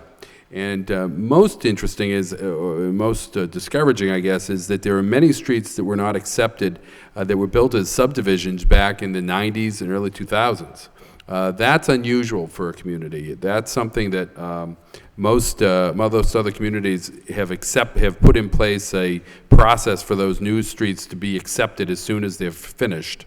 So right now, the priority list, we do have a list of the unaccepted streets, and I will get a copy of that to the council. And we also have a priority list, and the priority list is really the streets that we can bang out quickly to get them done and get them on the list of acceptable streets for Chapter 90 purposes, as well as our own, proper management of those streets. And so we're trying to get at the ones in which the engineering work is already there in front of us, and we just have to verify a lot of the information. So those are the subdivisions that were done in the 90s and early 2000s. So that's been, I think in the last month, there have been 3 streets that have been brought in for acceptances, if my recollection serves me right. We have a number of others that we're bringing in. The capital budget that was approved by the council included a sum of money for street paving projects, and that is primarily to be used for that engineering and survey work. Where Kearney fits into that, I'll have to check, but there will be engineering work that's required with that, but we'll get that report to the council with that list and give that sense. Because I know that there are other people that have been out there waiting as well to get through this because of the backlog of all these streets, which this work needs to be done, but we'll get that list to the council. Councilman Mendonça, Council Martin, and Council Caulfield. Yes, again, that's why I pushed so hard to get that in our strategic goals and objectives, was to have a plan of addressing these unaccepted streets. They're nearly half the city's streets. And so there are many more, and Council Broderick already brought up the issue that it's not simply a vote. They have to go out and do the survey work, they have to do the engineering, and like any property, we have to know exactly where it sits. It has to be registered at, I believe, the Registry of Deeds. So it's not an easy process, but I certainly want to move forward and get as many as we can done so that hopefully over the years we'll have them all done and they'll all be eligible for Chapter 90 money. So I am supportive of getting any unaccepted street done and getting it accepted. But obviously, we can't do them all in 1 year. There'll have to be something like the paving list to get these done in a logical order. I know Kearney Drive will probably float up near the top of that because it's accessed for almost that entire little neighborhood there. But still, we have to use some logic in which ones we do first. Where do we get the best bang for our buck? And eventually, hopefully, we will get to them all. Thank you. Council Martin. Thank you, Mr. Mayor. I had talked about this in the budget hearing, and I do appreciate tonight that there's a list here of the projects that are ongoing this season. I know we've been provided with that in the past, but also an update to what's needed to get these streets accepted. There's a link to a part of the city website that I haven't had a chance to look at. We just got this, but to appreciate the updated information. Thank you. Thank you. Council Caulfield. Thank you, Mr. Mayor. I know there's a process you have to go through. And after that process, it has to come before the council for a vote. Right. County Drive is not one little small dead-end street. It's a large street with a cul-de-sac with many homes on. And they've been crying to get that accepted and repaved for years. And it's before us now, so hope we can act on it. Thank you. Any further discussion on the motion? All those in favor of the motion signify by saying aye. Opposed to vote. Next motion by Councilor Elliott. Motion, City Council requests the city manager provide copies of applications and resumes of those seeking positions on city boards and commissions. Second. Seconded by Councilor Caulfield. Councilor Elliott. Thank you, Mr. Mayor. The motion was filed prior to us receiving the memo on June 10th by the city manager, and he did include the resumes. Thank you, Mr. Manager. I appreciate receiving them and getting a chance to review them. There are many good qualified candidates, and so I appreciate getting the information, and the motion was filed. I know there was some concern or needed some clarification on the discussion that took place in prior city councils. It was my understanding that we took a vote. Review of the videotapes, according to the solicitor, indicates that there were no actual votes taken,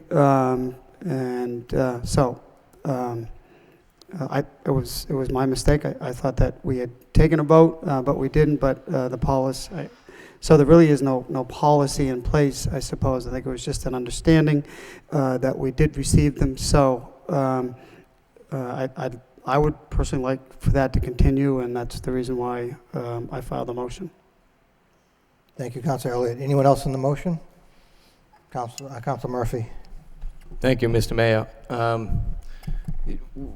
We did discuss this a number of different times now, and I think it is kind of odd timing that it's come up now after so many years of really not having received these resumes.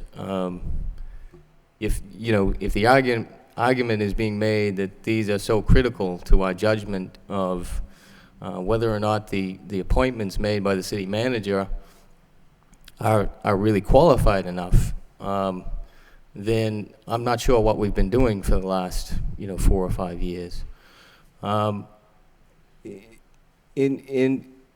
Besides being a matter, I think, of policy, which I think, as the manager has said on several occasions, that I think this will discourage some people from applying, especially when we ought to be working really at bringing more people into the process, that we ought to have more and more diversity on the city boards, whether it be through neighborhood representation or through different professional backgrounds or ethnic backgrounds. I think we should be working towards that, and so that as a matter of policy, I think that this works against that goal, actually a goal that we had adopted as part of our strategic goals. But beyond that, I think, there really still is a question of legality.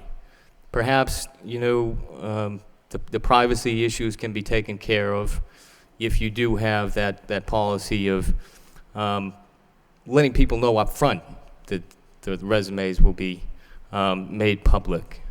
And maybe even receiving those resumes after the process has been completed would address part of the Plan E issues. But I think there still is that lingering question that was actually raised in the report that we received from the city solicitor, that what happens for those people who haven't applied for any particular position and are now known to all the councilors and may be up for another position. You still have that situation that I had talked about several meetings ago, where you can effectively narrow down the field to a particular candidate who is known to all of the council. And so I think that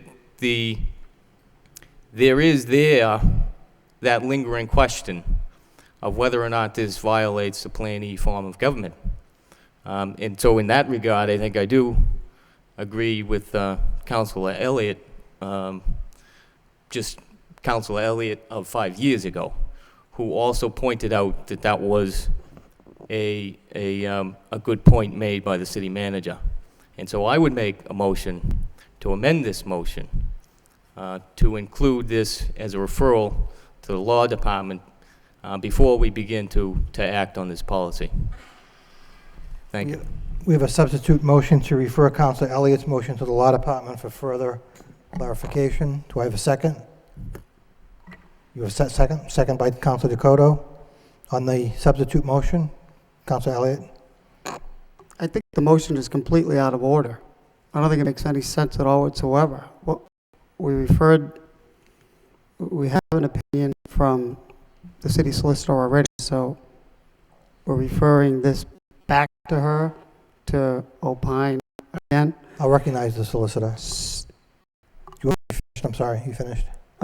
Well, I'll just wrap it up. If Councilor Murphy doesn't want to support the motion, that's clear within his purview. My opinion is the same today as it was when we discussed this the first time.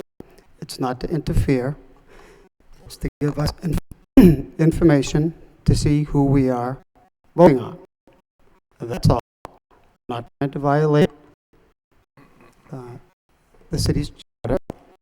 It's just to provide more information to me as an individual who has to vote on these appointments, these regulatory reports. We had been receiving them up to 2007.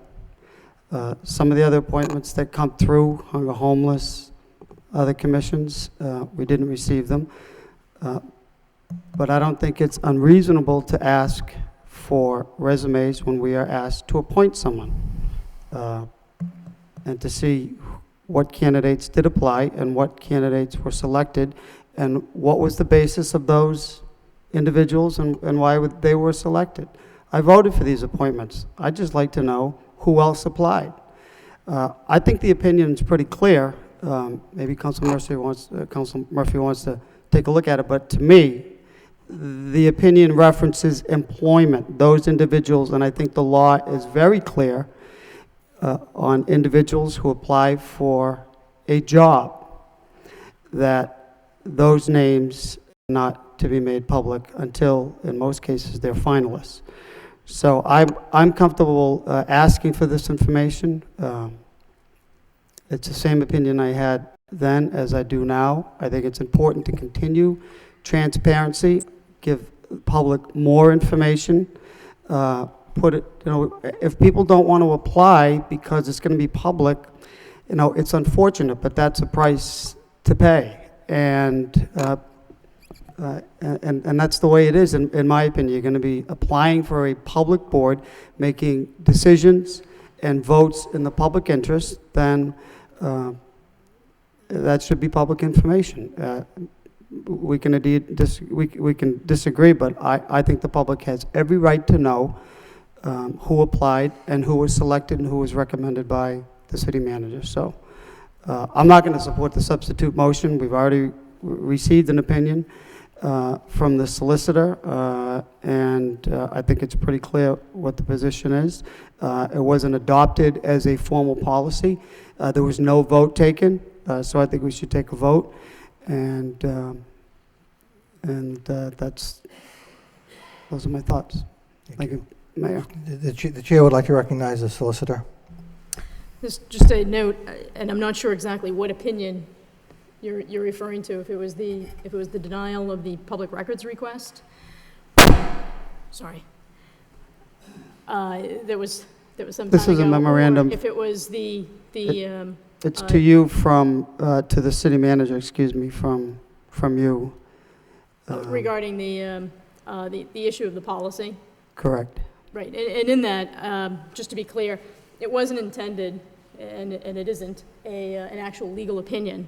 In fact, in it, I had referenced that I think that it would be wise to look carefully at this issue, and that when you do look at, as I had, the sort of history of this, there was a question at the time, apparently, but as to whether this was permissible.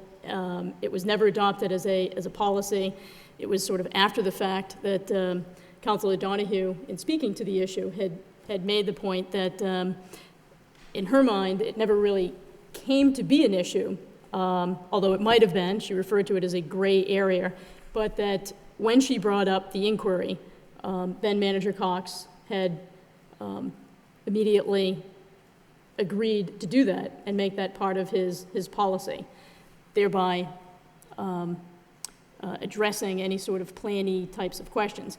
I'm not sure that really ends the analysis, but the point is the issue was never really looked at, and that was never intended as an opinion. It was really intended to address some of the questions that had come up as a result of the discussion and the lingering issue as to, was there a policy, when was it enacted, what was the scope of it, and things of that nature.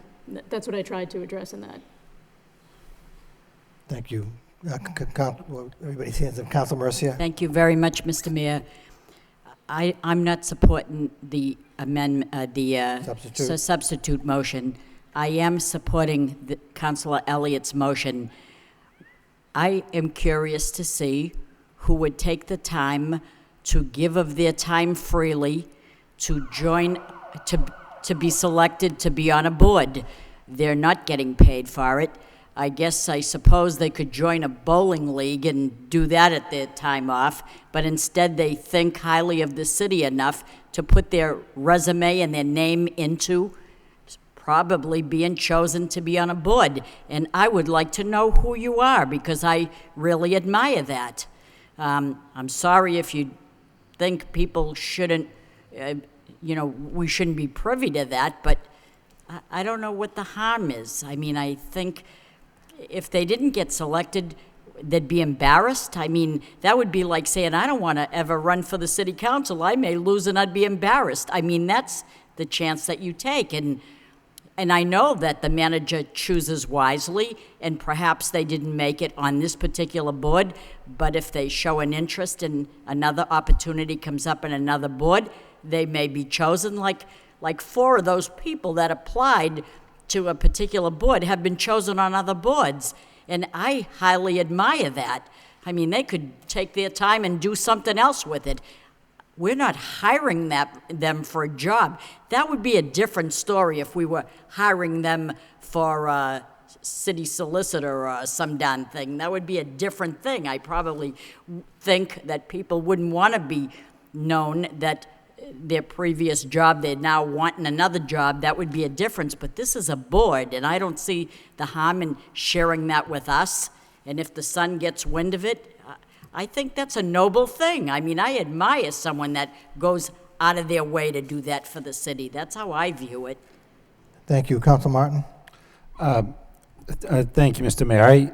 I don't have, strong objections to, these resumes being provided, and I do appreciate getting them. I do have a concern about the practicality of it, because I think, as the manager pointed out in his communication, I think he's handled it differently than managers in the past. I think, in the past, there'd be an opening for the Board of Appeals, and you'd solicit interest for that position.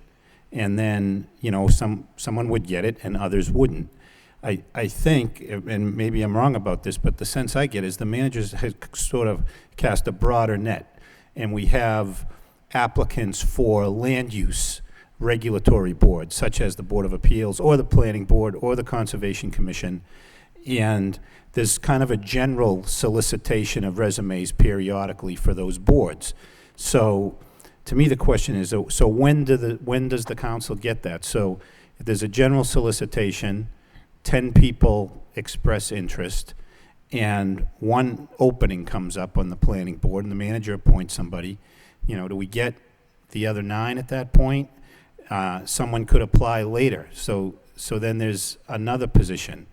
So now say that's a point. So now we get 8, and then there's a new one. Now we get 7, or maybe then there's 10 because 3 more have expressed interest. And at that point, it might get embarrassing for somebody, because here they've been on a waiting list here for 4 or 5 positions, and they keep coming open, and that person doesn't get selected, yet his name keeps getting, or her name keeps getting circulated to the council. So I don't necessarily share the manager's view that it's going to have a chilling effect, but maybe it would.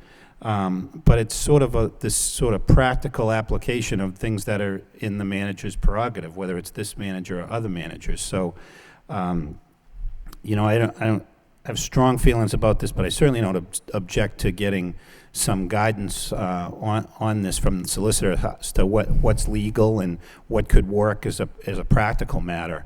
To me, is just as important as what's technically legal or not. You know, how is this policy going to work given the way this manager has chosen to solicit interest in the various boards and commissions we have? Thank you. Council Caulfield and Council Broderick.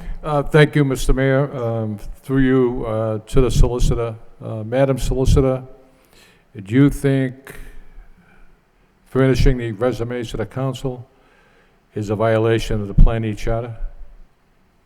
I think it raised questions that are important enough that they would deserve to be looked at thoroughly, and that really hasn't happened In yet. 2004, 2005, one of those years, a council verbally requested from Manager Cox to furnish the council with resumes. You were the solicitor. You didn't raise any objections then. So it couldn't have been illegal then. Why is it illegal now? Well, again, it was never looked at. There was never a request for an opinion then. Secondly, apparently the way it played out is that, well, there's a number of things that were happening throughout that period with respect to the boards and commissions and how the appointments are being done. And as I noted in there, there was a wide range of issues. What had been happening is that no resumes had been previously furnished. And the council had made a motion to have the manager furnish the resumes. Apparently there were some continuing questions and problems with respect to complaints, with respect to board appointments throughout this period. And virtually all the councilors at various points had spoken to this. And one of the issues that came up was, could we get possibly resumes of other candidates when they applied? And the manager at the time, John Cox, said that he would be happy to do that. Much later, when Manager Lynch came aboard, that was brought up. And Councilor Donahue had spoken to that.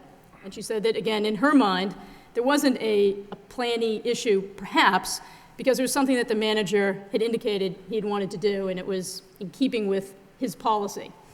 But it was clearly an issue that had been recognized at the time, that it was a gray area, and that the issue arguably might have been resolved because of the way the appointments were being handled at the time. As Councilor Martin pointed out, we have a different manager who has, from the very beginning, begun to make appointments in a very different way.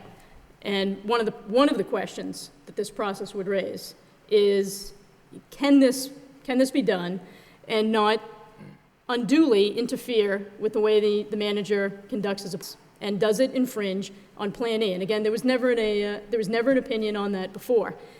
What there had been opinions on before, and all the opinions have been consistent, and that speaks to the disclosure of resumes for applicants. And I think the council is pretty well aware of what the law provides on that. And that is quite simply that resumes for applicants, by and large, whether it's for boards or actual positions, are not a matter of public record, unless, and the manager had spoken to this, applicants are told in advance that they will be considered public and they will be made public. That would be one way of getting around it. Otherwise, it would most clearly be a violation of privacy to release such resumes, unless they are in a sort of finalist position, which in this process I don't think ever really happens. At least to my knowledge, it doesn't.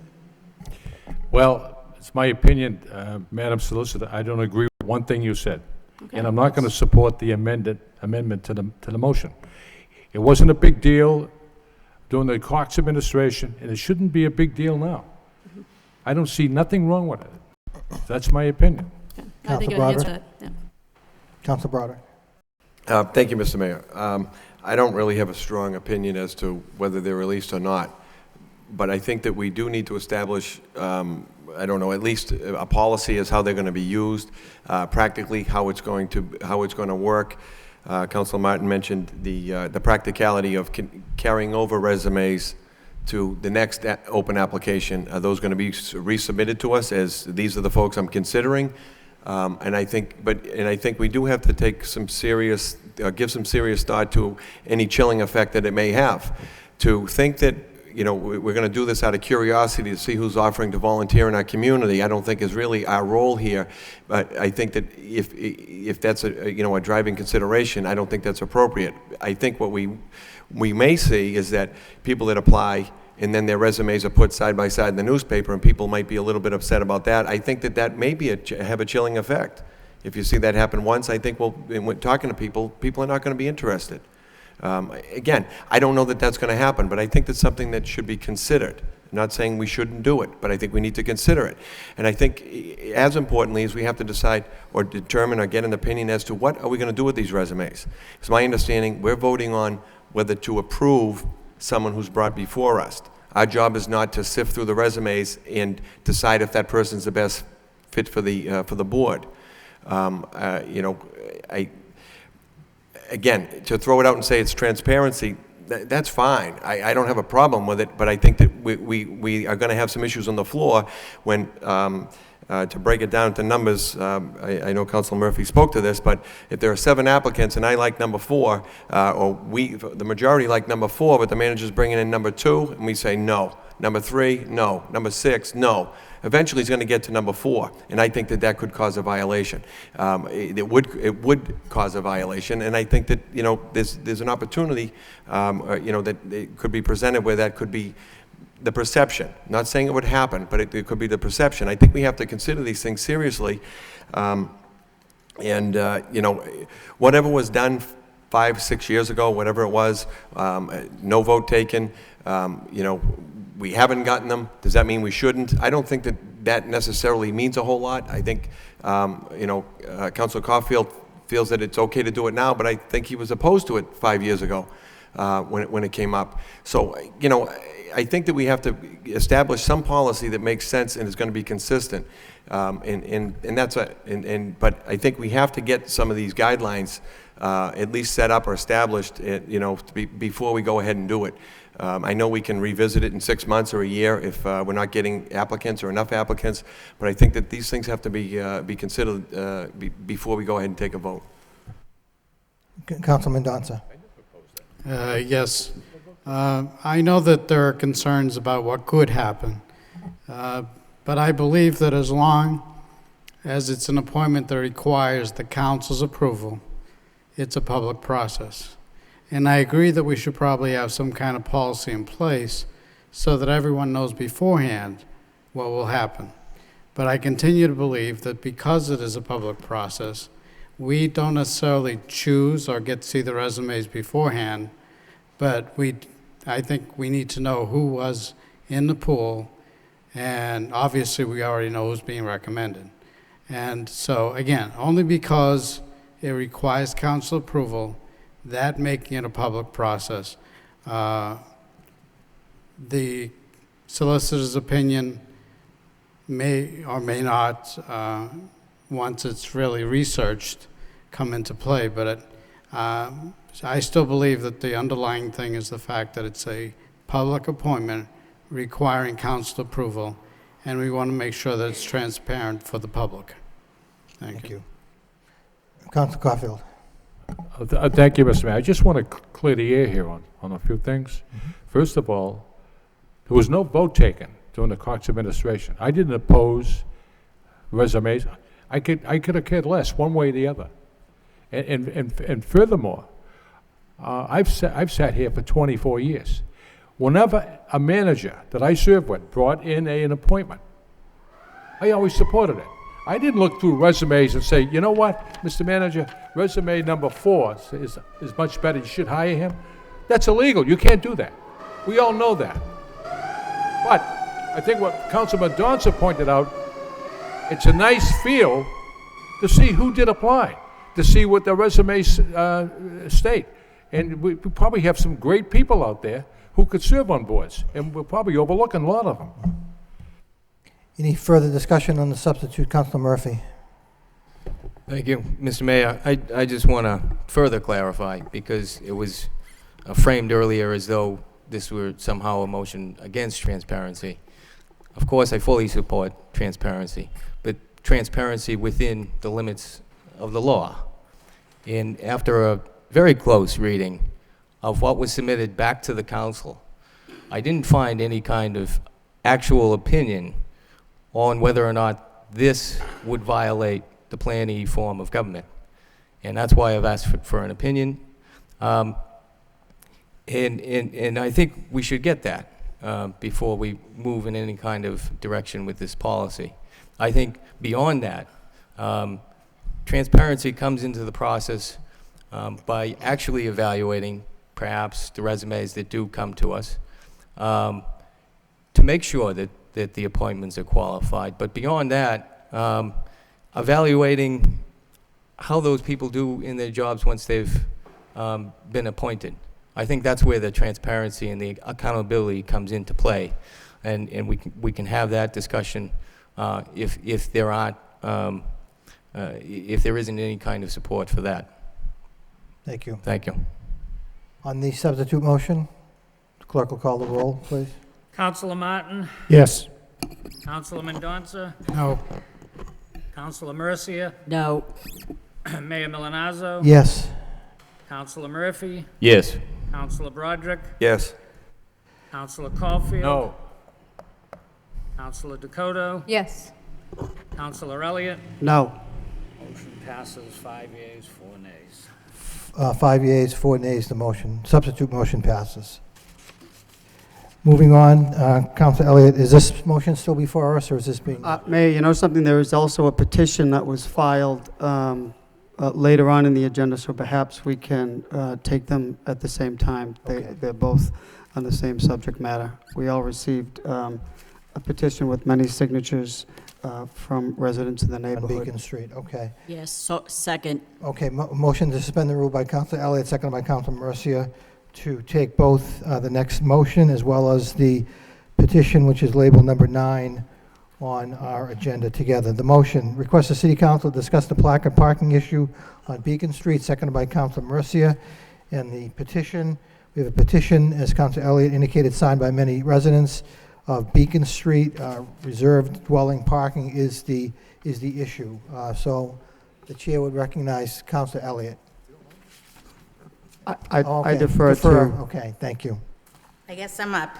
My name's Heidi Miller. I live at 124 Beacon Street, and I felt that my neighbors were abusing the parking ordinance.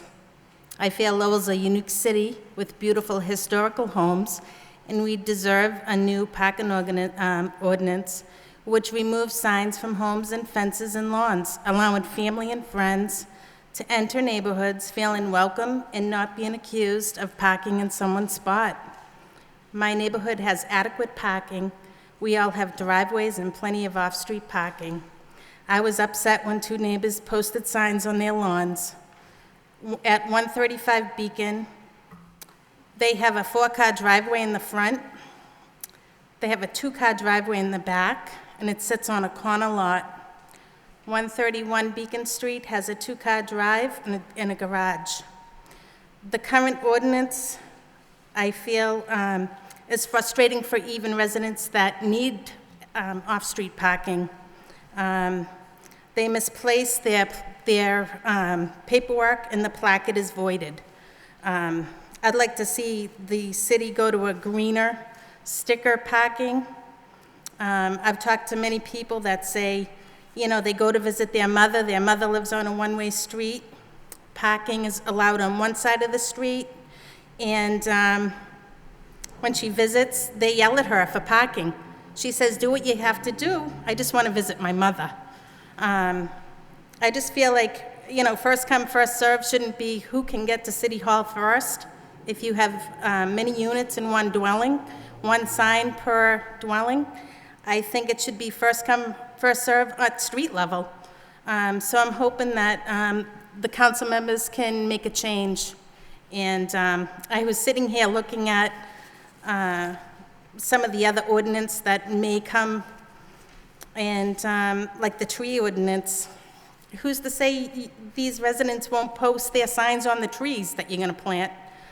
So I'm hoping that we can go to a sticker, a sticker permit and eliminate signs.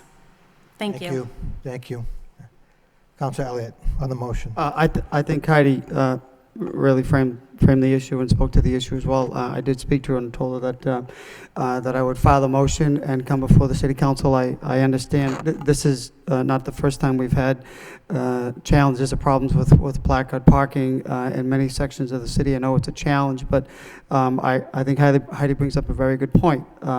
While there are many that abide by and have a bona fide need for additional parking, there are others that misuse and abuse it when they have ample parking. So I don't know if the sticker idea is feasible. It seems like it's a good idea that we can look into, maybe try to implement something different in some sections of the neighborhood. I know the placard issue is a citywide issue, and we have discussed it before, but I think she raises a very good issue that some individuals in the city are not using for the intended purposes, and we need to take a look at it and come up with some solutions. So Thank you, Councilor Elliott. Before I recognize Councilor Mercy, I just want to say that we have over 142 signers to the petition from the Beacon Street neighborhood. That's a good point. I mean, Heidi and her neighbors went out and collected. There's clearly a concern up in the Beacon Street and all the surrounding areas. So you're right, Mayor. Good point.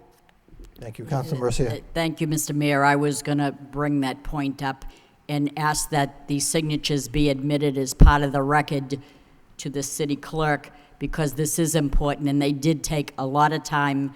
Mrs. Miller did actually go around and got to 141 signatures, and I did speak to her very briefly, and I could sense her frustration, and I'm glad that Councilor Elliott followed up on this, because I really was at my wit's end as well as to what do we do with this. I don't know, but she's called the city hall many times to get answers, and every time she'd call, it would be a different answer. But we do sell a placard here, and that placard is in front of your property.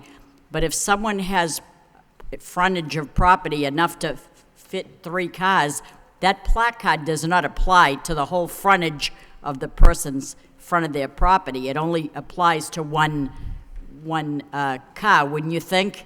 Isn't that the way that it was? Well, evidently, people up in that neighborhood think that just because they have a placard, it means the whole front of their house. So you can't park another car in front of my house. And there's a lot of things like this going on. And so it's very important, and it is frustrating, and people shouldn't have to live like that. And maybe we should relook at it and refer this to the traffic engineer to really study this and see if they could alleviate this problem, and so that these people aren't so frustrated and they get answers. Thank you. I actually have pictures that I took. These are 2 signs that they put in on front of their home, and it's off to the side. It's off to the side, and then I have one end of my street and the other, the corner of Beacon and 3rd. And I don't know if you'd like to look at them, but there's absolutely no need of this. Thank you. Did you want to forward these pictures off to the traffic engineer as well? Okay. If you'd like to keep them, help yourself. Yeah, that'd be nice. Thank you. Councilor Caulfield and Councilor Broderick. Thank you, Mr. Mayor. If you look at some neighborhoods in Back Central Street, Lower Belvedere, Lower Centerville, and so forth, but the streets are so narrow and parking is very critical. I could see where people need a placard because in front of their home, they're entitled to that space. But people who obtain these placards with a driveway that will support 2 cars, that's wrong. It's absolutely wrong.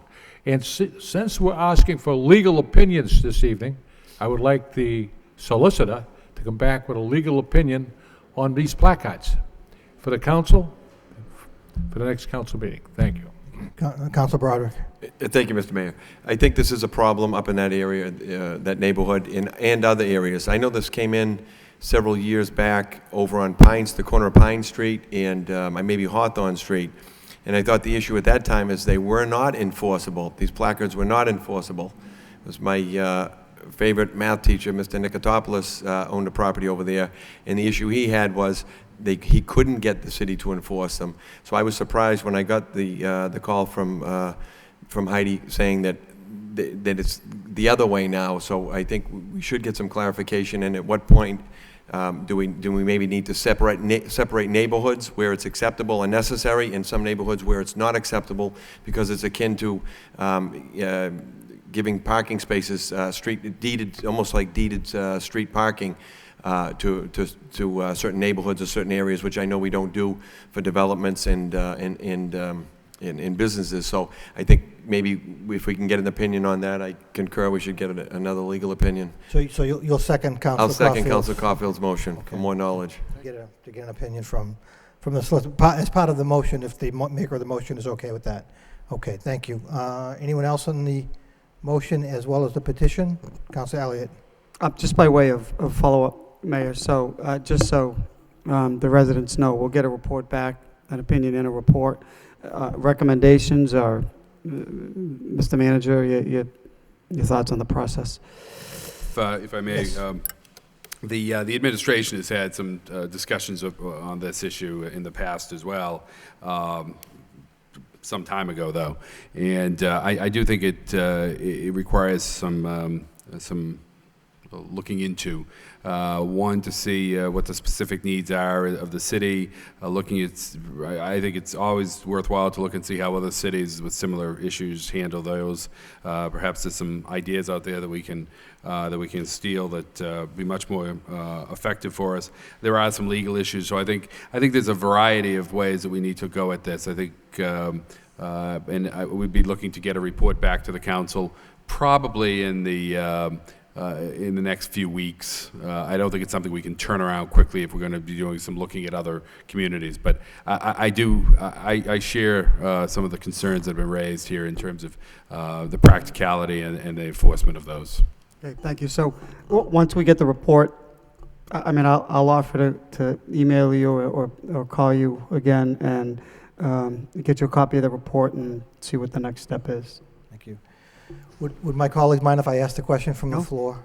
Thank you. In the meantime, though, to just deal with the issue of Beacon Street, could we have the administration quickly look at whether or not those placards were actually issued under the, legally might be too strong a term, but if I have a driveway that I have 4 parking spaces, I don't think I'm eligible for a placard based upon the way the law is written. That's just my opinion, but Mr. Manager. Ms. Mayor, we'll be happy to take a look at that and ensure. I think the issue is that it isn't necessarily legal, may not be the best way, but is in compliance with the provisions of the ordinance. Okay. Yeah. Thank you. All those in favor of the motion signify by saying aye. Opposed. Motion to refer the petition to both the city clerk and the city manager signify by saying aye.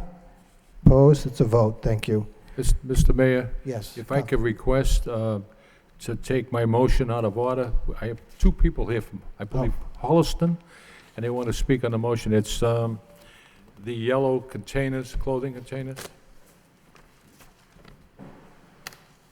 Motion by Council Caulfield, second by Council Broderick to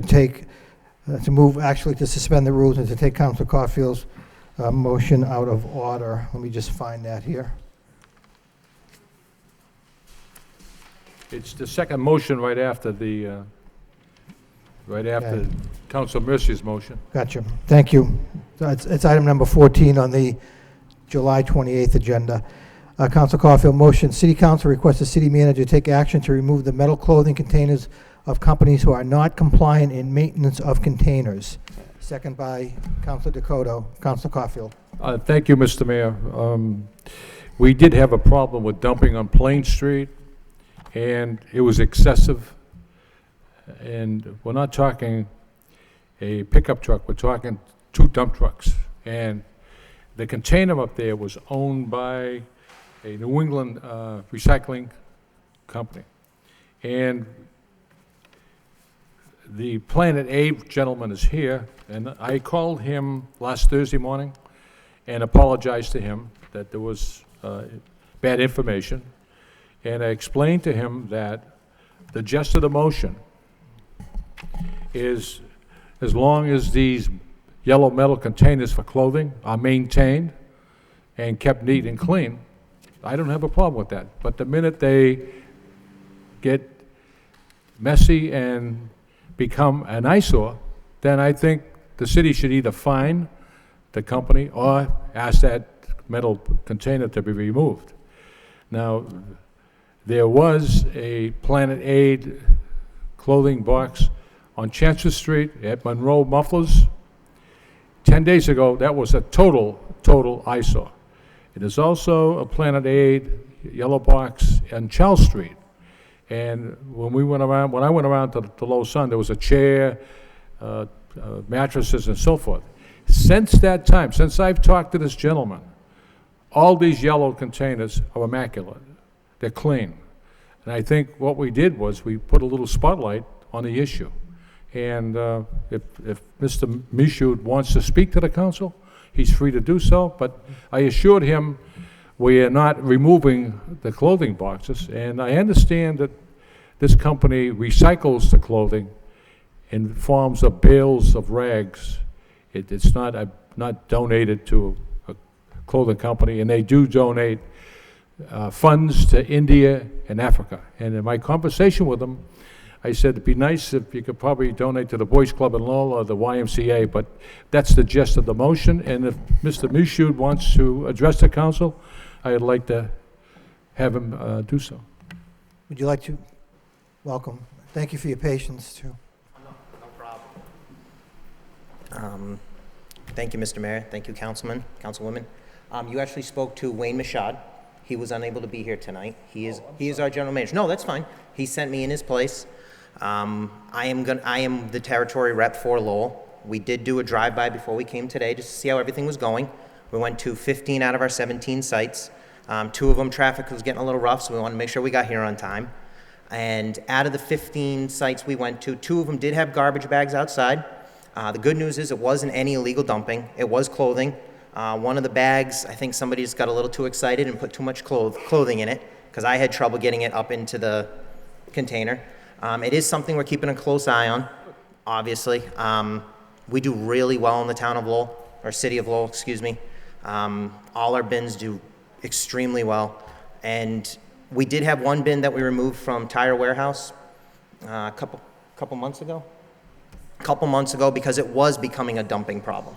That is something we will work with everybody. Usually a company owner, the Monroe, for example. The company owner calls us, we're having a lot of dumping. Okay, what can we do to help? Well, let's try moving the container somewhere else in the parking lot. Maybe it's not so easily accessible. So we do work with the company owners to make sure it's the best possible location. And sometimes you're right, it doesn't work. If it's in a bad area, people will drop things off and run. We understand that, and we want to work with you as much as you want to work with us. Thank you. Could I ask, Council Mercy, sure. Mr. Mayor, could I ask this gentleman a question? When you drop off one of these metal containers for the clothing, the property that you're putting it on, are you paying any rent to put that there? Usually not. Usually not. Once in a while, we can work out something where if we feel it's going to be a very, very good area, we can work out to like in a charitable donation in their name. We can do 1 cent, 2 cents a pound. I'm going to use Monroe Muffler as an example. Monroe Muffler, this is what it'll cost to get there. It looks like a good opportunity for us to collect a lot of clothing. We'll do 2 cents of every pound, or 1 cent depending on what kind of results we're going to get to, for example, the United Way or the local food bank in their name. Mm-hmm. And how often do you come by to pick up empty these out? At first, we go once a week, and then depending on if we're getting a call, if we drop it off on a Monday, it's full on Tuesday. We empty it Tuesday afternoon or Wednesday morning, it's full again. Then we work it into the route where 3 times, 4 times, we can come up to 4 times a week to the Lowell area. Mm-hmm. Are you finding that a lot of people are putting clothing into these metal containers? We actually, We did print up some quick numbers. Since June 1st of 2008 to today, we have collected 888,864 pounds of clothing. On top of that, we've also picked up 72,000 pounds of trash. If we arrive at a site and there is trash outside, we do pick it up and we take it and we dispose of it. And what do you do with these clothes that you pick up? How are you distributing clothes to the people that need it? What we do is some of our clothing goes to, you want to jump in on this one? And I'm not trying to grill you, No, I'm absolutely. just curious because it's interesting. There's a lot of people out there that actually do need these clothes, so it's interesting to me. Yeah, our clothes, we collect the clothes and it comes to our warehouse. At that point, at the warehouse, they get baled.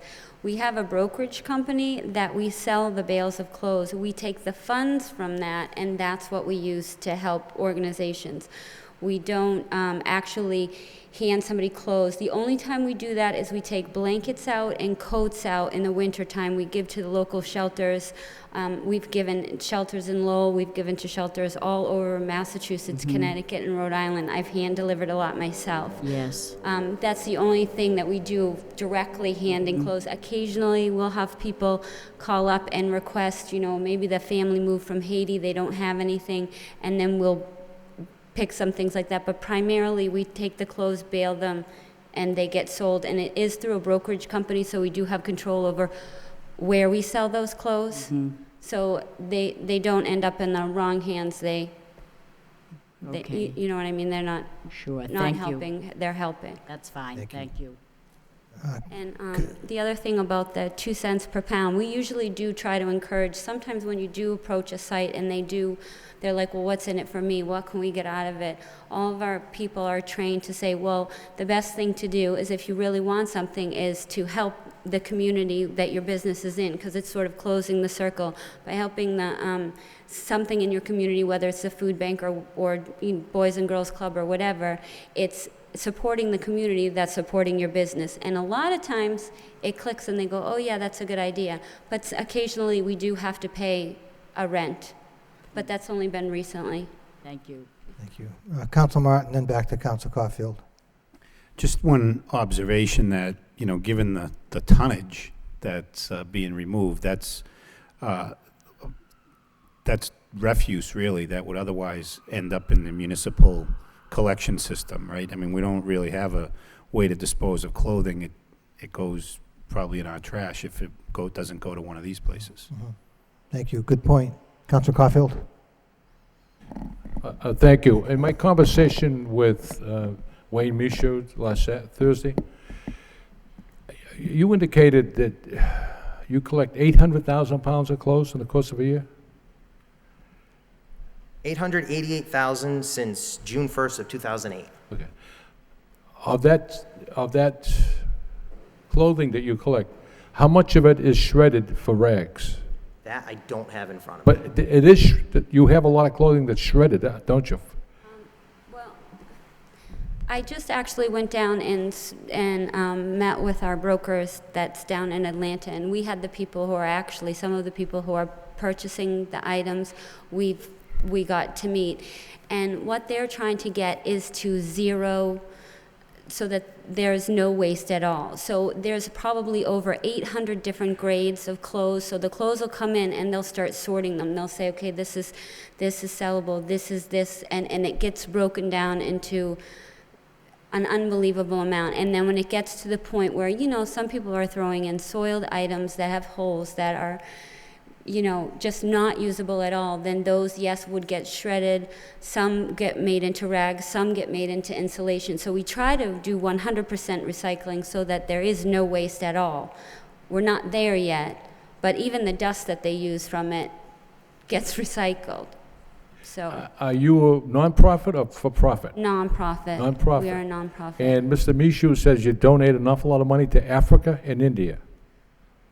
All over Belize, all over we help. We have different programs. We work with, actually in sub-Saharan Africa, the HIV population was very, very high. There was 80% of the adult population had HIV or AIDS. So you had grandparents and you had children. all the adults, all the parent age, they were pretty much wiped out. We've created soy huts, nutrition centers, orphanages, people to go out, which is total control of the epidemic, where we take people from Africa to go and speak to them, teach them, how to stop the spread of it. And actually, after 10 years of doing this, the population of HIV and AIDS is starting to decrease. So finally, we're seeing some results. But we do all different projects all over. And it's not actually us doing the projects, it's us funding the projects. Okay, thank you. And I think what the council wants to see, what I want to see, what Manager Lynch wants to see is those units kept neat and clean. And I have your number. Yeah, we'll do our best. Thank you so much. Thank you. Councilor Murphy?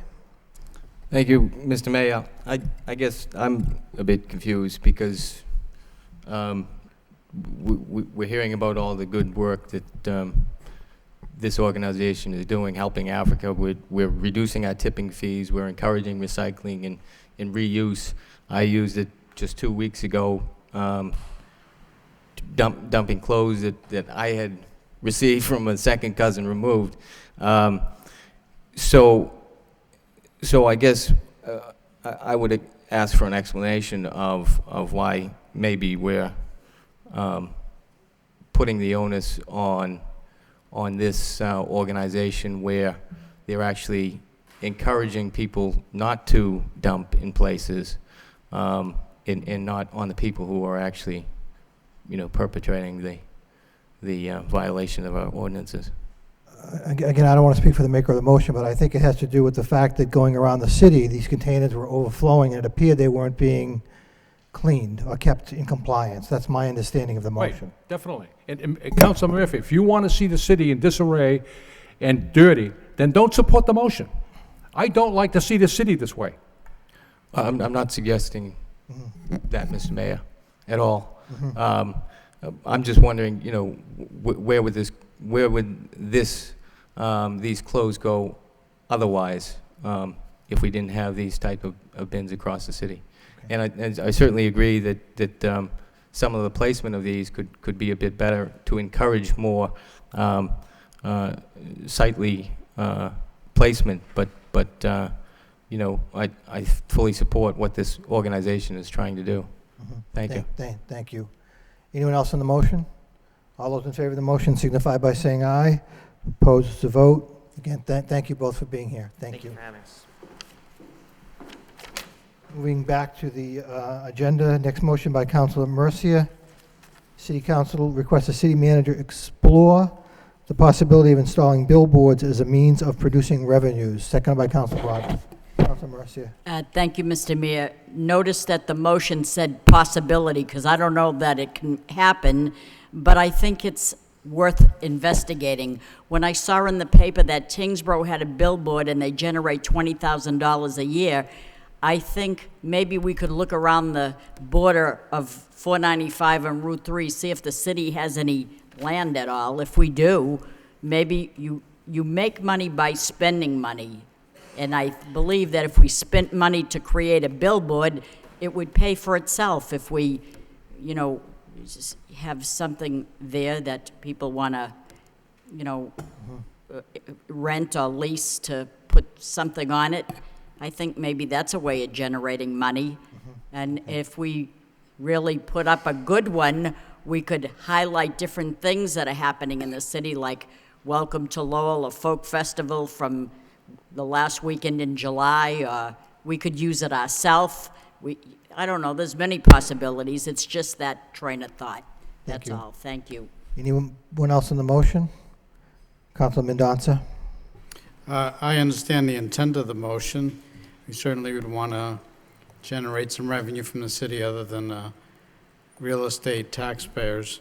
I am concerned, though, what would happen, like the vote for putting up cell tower or adding cell antennas, that there may be a place we can put it that maybe is not visible to residences, but I expect that if it were, they would be up in arms over it.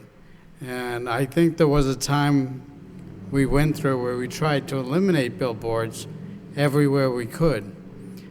So I'm a little bit concerned. I understand and sympathize with the intent of the motion, but I am concerned about the actual outcome of what might happen and whether there'd be support there or not. So although I can support investigating it, I'd want to make sure that it's going to be somewhere where we're not going to have opposition from the residents that might be able to view it.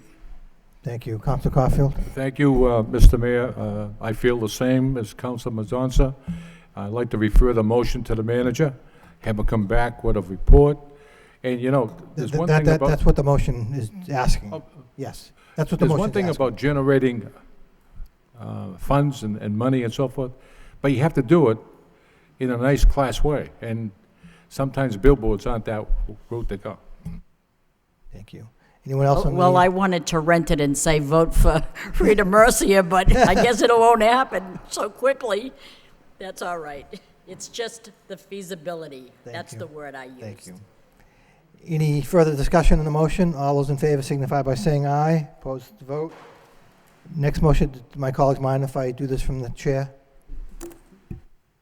Motion by the mayor, request manager report on double yellow lines on Lincoln Parkway and other streets in the Highlands. There's second by Councilor Dakota. I do believe we did receive a report in our packets at the last meeting indicating why those yellow lines were painted. I guess they were on connector roads to the two schools in that particular neighborhood, but I would still like some additional information as to the current status as to what's going on. I'm hearing from different neighbors in that section of the Highlands, and they're being told that in some instances some of the yellow lines may in fact be removed, but I guess I'll wait for the city manager to report back. Mr. Manager? Mr. Mayor, we did do a survey out in that area. We're reviewing all the, we got I know we did receive some calls from some people out in that area, but the overall response rate to the survey asking people what they thought of the lines and whether they liked them off or not. In fact, at least from one street, I believe they said to keep it. Another street, they said to remove it in parts of it. And the response rate was about 38%, so it was pretty low overall. And we've actually received some positive comments as well, but we'll get a full report to the council on this. Thank you. Any further discussion on the motion? All those in favor indicate by saying aye. Opposed to vote. Moving back to the agenda for June 28th meeting. The first item is response to council motions and requests. Do we have Councilor Mercia? Thank you, Mr. Mayor. In our packet, it was a very interesting study that was done, and it was about the Lowell trolley study, and it was very interesting, and I hope to say that I hope to see this someday. That'd be great. And it was endorsed by the Lowell Plan and the Lowell National Historic Park, UMass Lowell, Trinity Financial, NIMCOG, and the City of Lowell, and it asked us to request to refer this to the Economic Development Subcommittee, and that's the motion I want to make. A motion by Councilor Mercia, second by Councilman Donta to refer the trolley study that we did receive as a communication from the city manager to the Economic Development Subcommittee. Any further discussion on the motion? All those in favor indicate by saying aye. Opposed to vote. Any other motions, requests? Councilor Broderick, then Councilor Elliott. Thank you, Mr. Mayor. Excuse me. Earlier this evening, I was trying to set up a zoning subcommittee meeting to address the zoning issues that have arisen, and we were shooting for the 26th to give DPD and folks enough time to put something meaningful together. But it's apparently we may be short of, some of the councils may not be available. It's difficult with some of the vacation schedules, and I didn't know if it would be appropriate to check and see if the 19th is a non-council meeting Tuesday, if folks would be available for a zoning subcommittee meeting on the 19th at, say, 6:30. July 19th. I don't know if people Yes, have their July calendars 19th, to see it. July 19th. Councilor Martin is saying yes. Who else is on the zoning subcommittee? Councilor Murphy. Okay. So July 19th at 6:30. Councilor Elliott, I think you're on as well. Are you good? Okay. Councilor. So okay. July 19th at 6:30 Okay. for those at home. Zoning subcommittee. Thank you. I'm sorry. Councilor Elliott had his hand up next. Councilor Elliott. Then Councilor Martin. Excuse me. Thank you, Mr. Mayor. We received an opinion. This is an opinion, right, Madam Solicitor? It does say opinion on the sex offender ban at Pollard Memorial Library. There's a lot of information in here. It also includes recommendations, et cetera. So I would like to have this report and/or opinion sent over to, referred to the Public Safety Subcommittee for discussion and to come back with a recommendation for implementation. Motion by Councilor Elliott, seconded by Councilor Dakota, that the opinion from the Law Department regarding Level 3 sex offenders in the library be referred to the Public Safety Subcommittee. All those in favor indicate by saying aye. Opposed, to vote. Councilor Martin and Councilor Dakota. Thank you, Mr. Mayor. We're talking about scheduling of meetings, and my intent would be for the economic development meeting to be July 12th on the trolley issue. I haven't had a chance to check with the other members, but assuming they can make it, that's when that would be. Okay. I believe we also want representatives from Trinity and the Lowell plant to be there as well. So through the city manager's office, we'll... Yeah, the managers checked with those folks. It's Okay. really just coordinating with the members. Okay, so July 12th, okay. Councilor Dakota. Thank you, Mr. Mayor. I'm sorry, I was going to ask for the same date for the Youth Services Subcommittee, and I've already had an opportunity to speak with them. I don't know if it's possible to have two. Yeah. Sure. Yeah, Okay. do one earlier and then one, yeah. Yeah, we'll work it out. Yeah. All right, thank you. We'll work with our able city clerk here and make sure we get them both scheduled. Councilor Caulfield. Thank you, Mr. Mayor. Speaking about zoning, Mr. O'Brien sent me an email from 113 Livingston Avenue, and in the email that it indicates that half-inch tie-down bolts must be installed in the foundation. There's just metal straps there now. And also there's a problem with a bulkhead. There's no egress into the basement. So, Mr. Manager, do you know when the city would decide on issuing a permit for this?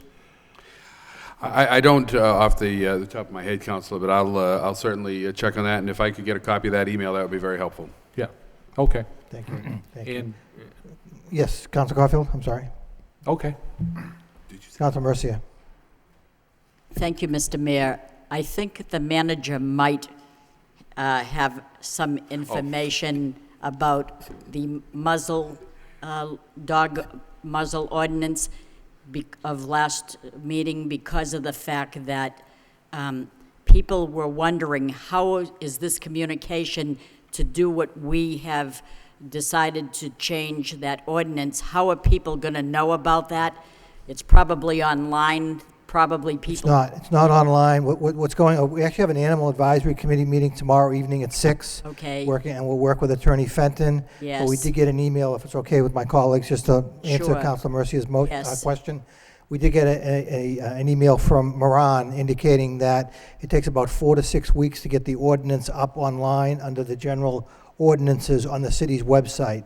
So right now, it's not online, but it will be probably within 4 to 6 And weeks. if people don't have the internet to get online, they're asking me, how do we notify as a city that ordinance change and their requirements? Pit bull owners want to know this. Right, and they're going to be at the meeting. We're going to have a large crowd at the meeting tomorrow night because those questions So are the already meeting coming is in. tomorrow At night. 6 o'clock in the Mayor's reception room. Mr. Manager? Hey, Mr. Mayor, I think that Councilor Mercer and I had a brief discussion on this issue of how we notify people who aren't in attendance at the meeting or don't get the Lowell Sun and That's aren't right. aware of this. There are a number of people certainly that don't get the paper. And so I think if we could, we'll work with the clerk's office and the possibility of doing some type of mailing of some sort to all the registered dog owners. If they're a dog owner and they're not registered, they've got bigger issues. Correct. And you know, if I might suggest that when people register their dog yearly, if we could get an email address from each person, therefore we could mass email instead of sending out, mailings with a stamp on it. You know what I'm saying? Yeah, we do have already a system where people can sign up for all types of alerts for different, so that people can certainly do that as well. That'd be nice, thank you. Anything else while we're on communications? Councilor Caulfield? Mr. Mayor, I don't know whether this is under communications or not, but I'd like to bring up the trash issue, the illegal dumping. You tell me when I can bring it up. Next meeting? I think because it is timely, we've read about it. If it's okay with my colleagues, we can bring up. Motion to suspend. Motion to suspend by Council Elliott, seconded by Council Mercia, to suspend the rules for the purpose of talking about the issue of illegal dumping. All those in Thank you. favor? I won't belabor the issue, believe me, but a constituent called me maybe a little over 2 weeks ago, Plain Street. I knew Plain Street was always a problem. And I went up there, I met the constituent, and the entire area, Mr. Mayor, was a total. Matter of fact, I gave the picture to the manager. There were 2 large couches, mattresses, bureaus, TVs, and an awful lot of clothing and bags and so forth. While we were there, and incidentally, the yellow container, which is owned by the New England company, was so full of clothing, nobody could get any clothing into that container. So a woman pulls up with a car, opens her trunk, reached in and threw 2 large bags of clothing on the ground. And I said, what are you doing? She said, I'm just getting rid of the clothing. This is what everyone drops it. Well, since that time, the owner of the property told the owner of the yellow container to remove it. And now there's no more dumping there at all. It's clean. So that made me investigate a little bit further. So I went throughout the city and I asked if a low-sum photographer could come along. Couple Square parking lot, Chancellor Street, Charles Street, Royal Street, Powell Street, Appleton Street, Plain Street, Boston Road, Back Central, Gate Street, Carlton Street, Walker Street, Lincoln Street, Gorham Street, Bellevue Street, Westford Street, refrigerator and couches, Gold Street, and in the Pawtuckaville, there was debris on Varnum Avenue, University Avenue. Centerville, there were 2 violations. And I must say, Lower Belvedere was clean. We couldn't find nothing there. Centerville was the same thing, and Pawtuckaville. But the Lower Highlands is becoming a dumping ground, and it can't continue. And I understand that there were 4 of those pictures in the paper. There were 4 that were slated to be picked up. What street were they on, Mr. Manager? If I may, we received, we followed up on this with Allied Waste. We also received some phone calls from people who weren't happy that their properties were listed in the paper because they had followed the procedure. And if I may, it's unfortunate because it presented an image of the city that isn't particularly positive. But Gold Street, Sales Street, Lincoln Street, and 3rd Street all had scheduled for bulky pickup. The latter 3 had a schedule for bulky pickup on Friday. The other one had scheduled before, but they missed it due to the placement of the item at curbside. But they had all contacted Allied, and they'd all been in compliance with the city ordinance. If the Low Sun had published every picture they had taken, you would need 3 pages in the Low Sun, at least 3 pages. And I just want to ask you, Mr. Manager, what is the plan to address this issue? Well, this item wasn't on the agenda, but I did have a memo here that outlines what we've done, and I can walk you through it. Basically, there's a memo to me from Kendra Amaral that provides quite a bit of information that was provided to the Sun for their story that was run on Monday, June 27th. Unfortunately, it was not included in the article. Development Services absorbed the solid waste inspections in March of this year, and we moved from a single solid waste inspector, and this was discussed at the budget discussions, but we moved from a single solid waste inspector to shared enforcement responsibility amongst the health inspectors. Since the transition, the number of complaints and violations logged for inspections has increased by over 130%. The number of inspectors observed violations by 200%, and the number of tickets with fines issued by 300%. And what we're trying to do, obviously, in all these cases, is get the property owners to clean up clean up the properties, and we're enforcing against the violations. The protocol that we use is the health inspectors drive their district's trash routes the day following trash day. All of our health inspectors have districts. Similar, in fact, it's broken down the same way for our building inspectors as well as our police department, and we're working the public works department in the same way. So we have set districts that we can coordinate our efforts on. But they look for uncollected trash left out curbside and other violations. Also on their daily inspections, they look for and follow up on illegal dumping and curbside bulky item dumping. And they also obviously follow up on complaints. So, you know, it goes on at great length about how we're out there doing the enforcement action. Illegal dumping has been, I've know the city manager, I have heard these complaints since I came on, and I have to say that they happen in other communities as well. So I do think it's unfortunate that the city was painted with a broad brush of that. You know, dumping is, seemingly dumping is the only problem in the city of Lowell, when I know for a fact that that's not the case. We're doing much more in terms of criminal complaints that we're following up on.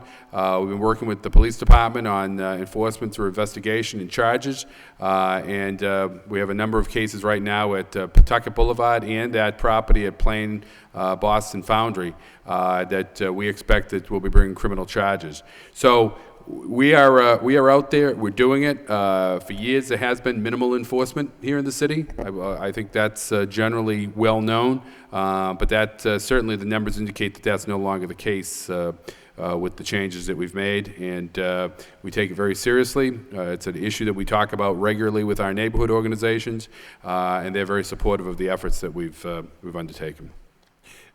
Thank you, Mr. Manager. Just to follow up, Mr. Manager, we have 4 health inspectors. We have 5.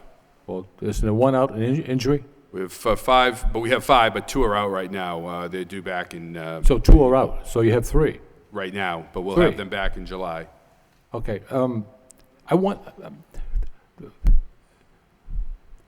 what's frustrating to me, are we going to leave all that debris out there, or are we going to pick it up? Well, we work to, we're working on several issues there. One is we're trying to get them to, the offenders to actually take responsibility. And if they don't, then we do it and we lien the property. Well, we can't leave it out there. No, that's what I'm saying. We try to get them to do it, and if they don't, then we cite them, and we pick that up, and we put the fine against their property. You know... And we're working right now. There's been some interesting ideas that have been floated by people that are really looking for some creative solutions to this. And we're looking at some ways to working with some of the landlords that will allow them to, because they experience these problems and they want to work. What we've been hearing is they want to work with us on this, and they'd set up some type of system whereby they could help us with some of these costs. You know, a lot of people have worked extremely hard in this city, the council, the administration, neighborhood leaders, people in general. Mm-hmm. And when you have a main thoroughfare, such as Gorham Street, and Mr. Manager, I watched this couch sit there and sit there. Hundreds of people in the course of a week are in funeral processions. They're going to St. Patrick's, Edson, St. Joseph's, Holy Trinity, West Lawn 1, West Lawn 2. The couch never moved. Under a sign that says no littering. And you know what? The couch was moved. I went up there last night to check on it. They moved it around the corner to Lincoln Street. So, I mean, there are people out there laughing at us. Well, if I may, Counselor, you know, in a case like that, rather than drive by it for a week, if you contacted the city, we would have been happy to go out there and take corrective action and remove it if necessary and bill to the appropriate party. Mr. Manager, this article was in the paper Monday. How much have you picked up since that article? That I don't know off the top of my I'll tell you what you picked up. Nothing. Again, I'd have to go back and... So a red flag has gone up. Thank you. Council Martin? Thank you, Mr. Mayor. what's encouraging to me, I guess, in this report is the system about having the city be able to pick up the, debris and fine back to the people that left it there. Because, in the debate about implementing the trash containers, I was reminded of, growing up across the next door to a property that was a problem, my whole life. And people leave trash, and, if the city, you don't think you should have to clean up their trash. The city can come up and issue a citation, but if they don't pick it up, the trash is still there. And it's of little consequence to the resident that, the landlord is going to get a fine on his tax bill 6 months from now. And especially with the warmer weather and garbage and smell and the health conditions that go with that. I do think we need that system in place. So I'm pleased to see that that's being worked on. I did, fear that when we adopted the trash program, we were going to have issues like this, and they haven't been as publicized as they have been until now. But I think what we have is a backlog of waste in people's homes. The new system was put in place, and people complied for the most part. But there's furniture, there are bigger items that no one's quite figured out how to get rid of them or what they're supposed to do to get rid of them. And most people make attempts to comply, but some don't and just dump it. So I think, we owe it to the people that are willing to comply to enforce these laws against the people that, that live next door to them that don't. And it's as simple as that. And I think this is a good approach that's outlined in this memo. So I encourage you to pursue that as vigorously as we can. Thank you. Any further, Council Broderick? Thank you, Mr. Mayor. I just got this memo, so I haven't had an opportunity to do more than scan it. So if you could correct me if I'm wrong, through you, Mr. Mayor, to the manager. It looks like this is telling us the post-transition 36 business days, we have 110 complaints and violations. Right, that we have cited, yes. That was cited, right, versus 46 the 43 days prior. That's correct. To the transition. Right. So we're looking at more than doubling since the transition. And then, and it continues down, and not to bore people at home that don't have this, and this is why I think it's important to have these things on the agenda. But I think that we have to keep things in perspective. This has been a long-standing problem. As a counselor out campaigning, I think all of us hear this from folks, and I can say I've heard it less in the last few years than I did before. I can't say than I did before. And I think we have to keep it in perspective. If we have 5 health inspectors that are improving the numbers, I would rather see the money go towards more police officers than adding more health inspectors so that we can improve those numbers. And I think that, you're the number one guy, you're going to take the heat, you're going to get the accolades, but I don't know if it's necessarily fair to say, this isn't working, put more health inspectors in. But we want to cut the budget, we don't want to raise taxes. So I think we have to try and keep things in perspective, that we could point at all of the sore spots in the negativities in the city, as things that aren't going well or aren't working. They're not being done right. But I think that if we look at this, as it happened in inspectional services and in other areas that have been corrected over the years, or improved, I should say, not corrected, but improved, that their improvements are being made. It's going to take time for the system to actually kick in, for people to realize they're not going to get away with this. And there are going to be penalties, and they're going to have to pay them. And I think that it will be effective, and as we talk many times here on the council floor, how do you impact people? You do it in the pocketbook, in their wallet. And I think this is going to get people's attention, and when people start getting caught for this, as opposed to before, word's going to spread, and people are going to understand, don't throw your couch out, don't throw your garbage out in the street or in front of someone else's business or property. You're going to get caught. And, unfortunately, folks, someone's always going to try to do it. But I think it's less than it used to be, and I like the fact that we're seeing improvement, and I look forward to more improvement, Mr. Manager.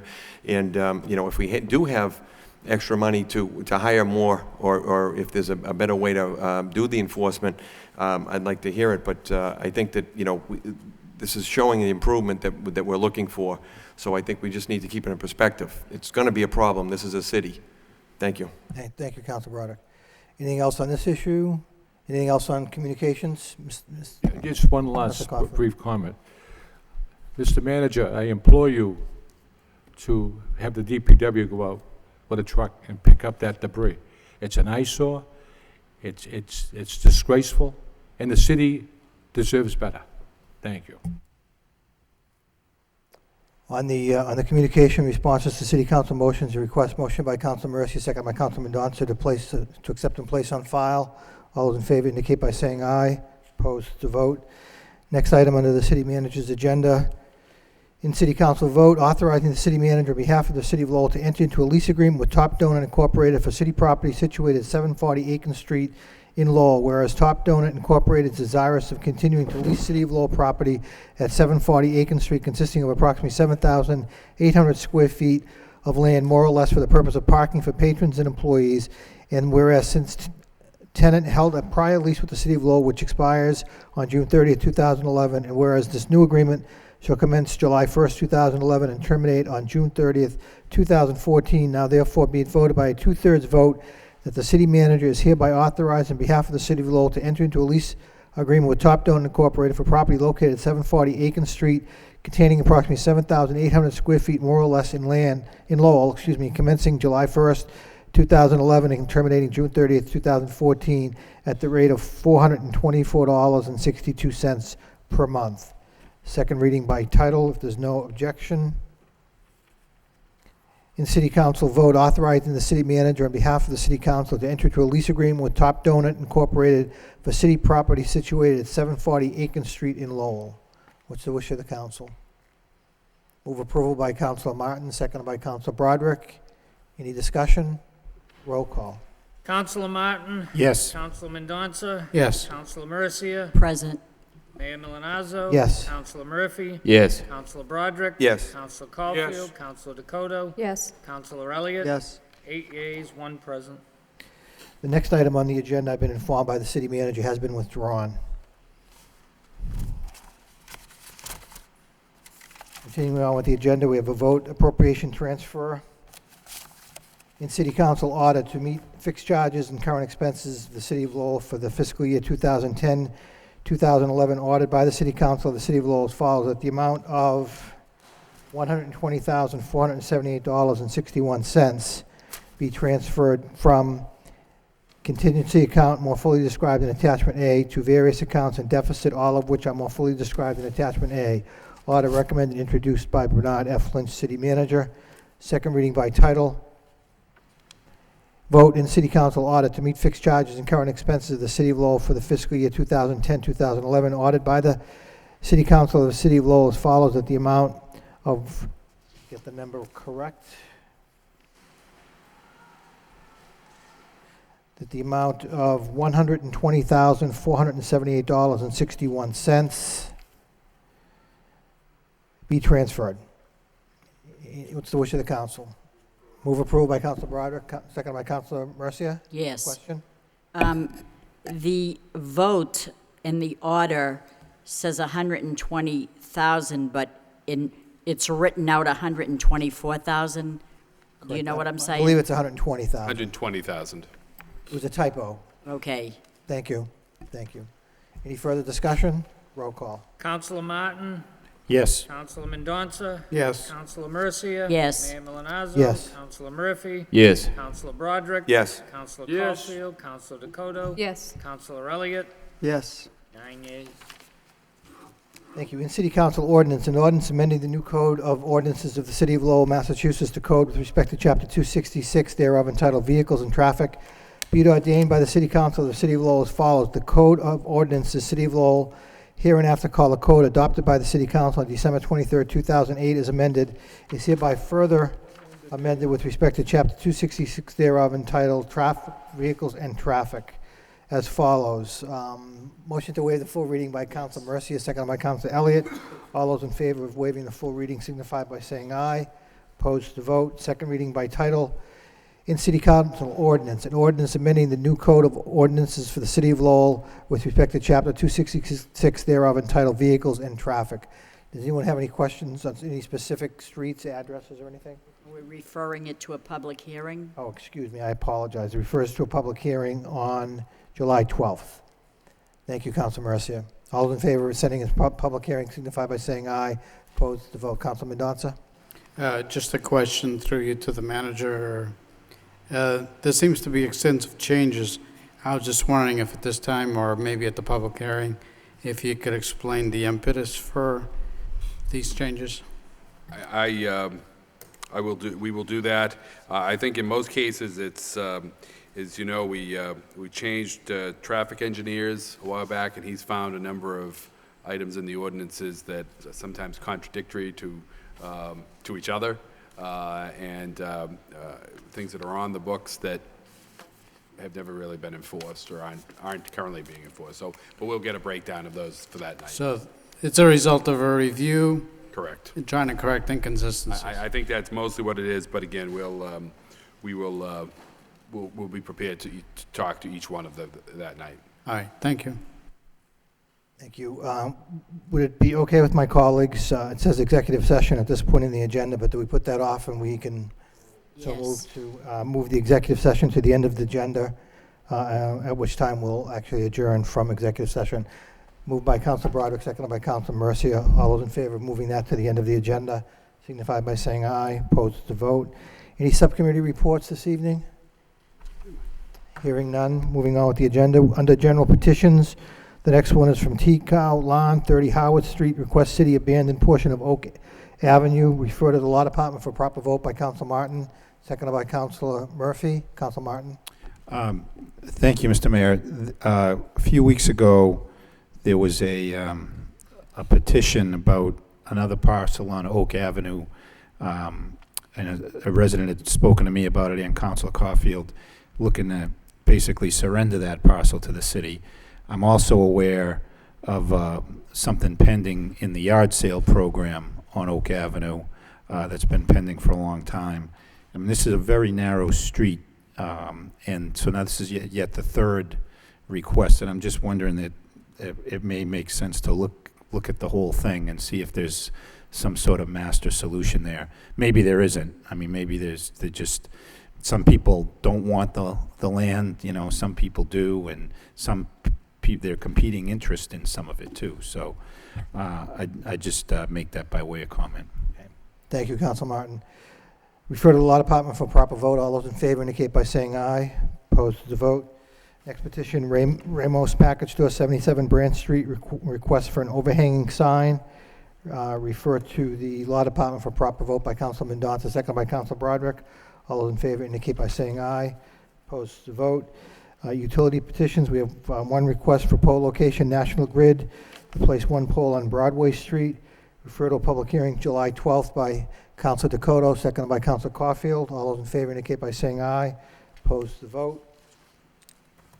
Thank you. Moving on to the motion section of the agenda. I believe all of the motions are by Council Murphy. First one, Council Murphy, motion, request the city manager to explore the potential of a formal gardening initiative, Grow Lowell, in partnership with UMass Lowell Management Department and others. Second by Council Mercia. Council Murphy. Thank you, Mr. Mayor. If it's the wish of the council, we do have another item on the agenda to go into executive session. If it's the wish of the council to just carry these over to the next meeting and then go into executive session now, I'm happy with that. But otherwise, I can go on for however long. Fire away. You have 23 minutes. What's that? It's the Patrick Murphy's portion of the agenda, right? Everybody's asleep anyway, so voluntarily or involuntarily. Yeah. I'm glad to have woken you up, Counselor. Okay. I didn't imagine this would be the shortest part, but I'll try and make it so. This is really moving from a discussion, the Grow Lowell, moving from a discussion that we've had during the budget hearings of how we go about making cuts, which I think really should be a year-long, ongoing discussion anyhow, into how we grow really the commercial tax base here, so that we can prevent future higher tax increases in a higher levy. Traditionally, the answer has been to this notion of economic hunting, to go out and try and recruit companies to come here, which sometimes, I think in the case of our economic development department, has worked out well for us. But sometimes it can be more of an economic shift rather than a growth in the economy. And to really achieve that growth, I think that we can put more of a focus on really assisting the businesses that are here. That the idea that the cumulative effect of each small business or medium-sized business adding 1 or 2 employees can really be as great or greater, perhaps, than bringing just one company here based on recruitment. So the motion is to really look into whether or not there can be some kind of formal partnership with the university, because I think that they do have something to offer in terms of identifying the kinds of needs of businesses that would enable them to really expand here in the city. It has worked in other places. It began really in Littleton, Colorado, and it has caught on in some other areas, either through just a municipality or through a university, but not necessarily between the two. And so I think that it might be an opportunity to really achieve that growth that we're looking for. Thank you. Any further discussion on the motion? All those in favor of the motion signify by saying aye. Opposed to vote. Next motion by Council Murphy. City Council requests the city manager report on job performance of TIF agreements and potential policy of reinvestment of new growth due to TIFs into economic development efforts. Seconded by Council Martin. Council Murphy. Thank you, Mr. Mayor. This is really closely tied to the first, I think, to bring a kind of balance to our economic development approach that I think has been really worked on with the economic development department in recent times anyhow, but that this would ensure in a formal way a kind of balance between both the recruitment, making sure that Lowell is an attractive place to come for outside companies, but also in assisting those that are here.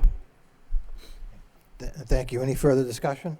Council Mercia? Yes, thank you, Mr. Mayor. Through you to the city manager.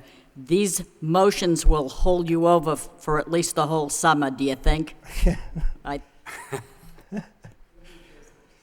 Any further discussion on the motion regarding TIFs? All those in favor indicate by saying aye. Opposed to vote. Next motion by Council Murphy. Motion, City Council requests the city manager report on usage of green community funding, including participation in stretch code energy efficiency grant and loan programs. Seconded by Council Broderick. Council Murphy. Thank you. This is really just looking for not only how the grant has really been allotted, but also the participation numbers in how, for instance, the revolving energy efficiency loan fund, how much participation we've had there.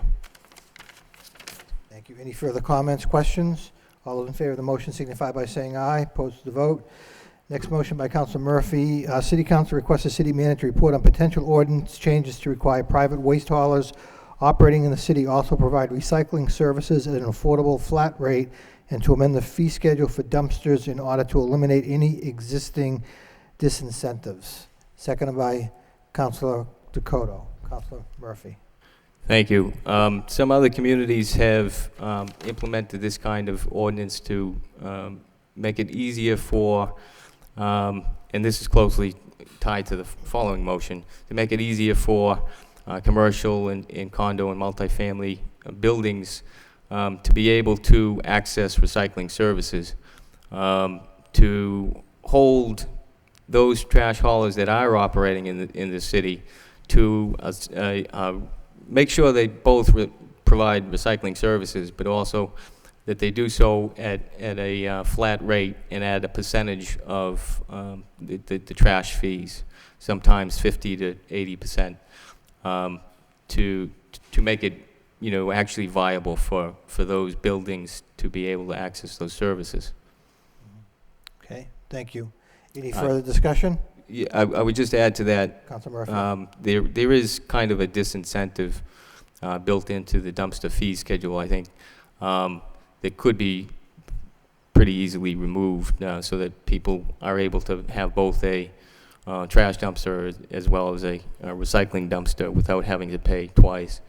And I would add to this that we could address some planning requirements in the future so that there is space made available in various developments for both of those kinds of containers.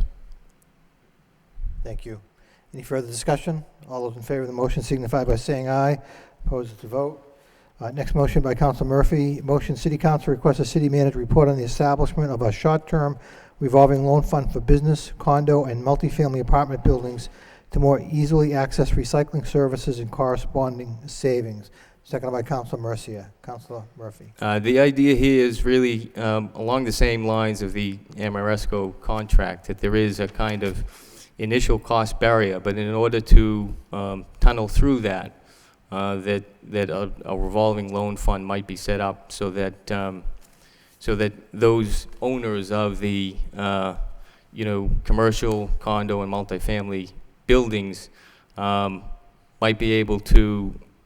It would be cost effective for them to transfer to recycling services in the short term, and that out of those eventual long-term savings, you could repay those loans. Any further discussion, questions on the motion? All those in favor indicate by saying aye. Opposed to vote. Next motion by Councilor Murphy. Motion, City Council requests the city manager review and report on progress towards the goals of the city's tree ordinance and submit an application for Mass DCR Urban and Community Challenge Grant to develop an urban forestry plan in compliance with the ordinance. Seconded by Councilor Broderick. Councilor Murphy. Thank you. We do have a tree ordinance. This came up in a couple of different ways. One was a notification problem in the Lowell Highlands, and then another that the assistant to the city manager, Henry Marchand, had worked on in Back Central on Newhall Street. It's actually more restrictive than you would think. We do have an ordinance that requires that trees that are removed are replaced on an inch-by-inch basis according to the caliper of the tree, and I'm not sure that that's happening entirely.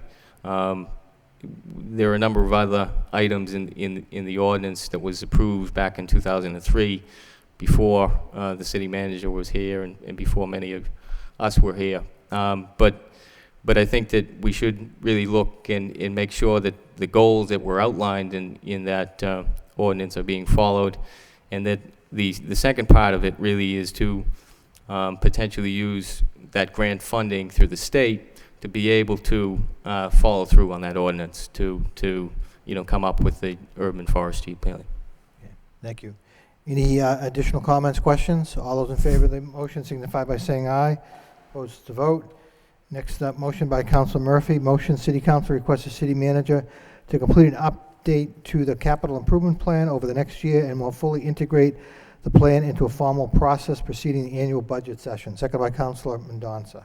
Councilor Murphy. As I noted during the budget process, I think this year's budget was much more informative than perhaps it's ever been. And I think that we ought to continue that improvement also with the capital budget in updating the priority ratings that were included in determining which projects were going to happen and when, some more informative schedules that are designed in a way to make it more understandable, but also to more fully integrate the capital plan into the budget process. so that we have a clearer idea of what's going to happen and when.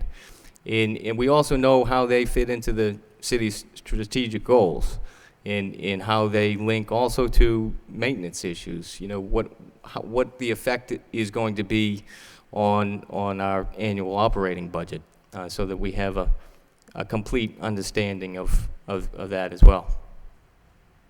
Thank you. Any further comments? All those in favor of the motion signify by saying aye. Opposed, it's a vote.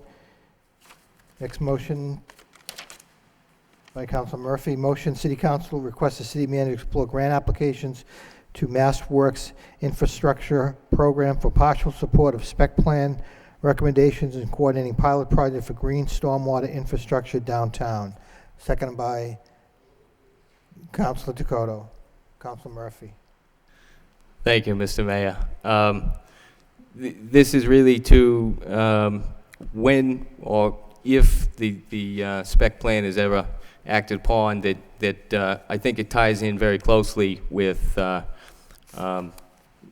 what is being proposed there in prior motions that I've made about a complete streets policy, that if the work is being done, there is some overlap between the idea of green infrastructure for the stormwater control as well as what's being proposed in that plan. So that there might be some opportunity there through this particular grant, which I think the deadline there is September the 1st, to be able to coordinate with the spec plan. Mr. Manager?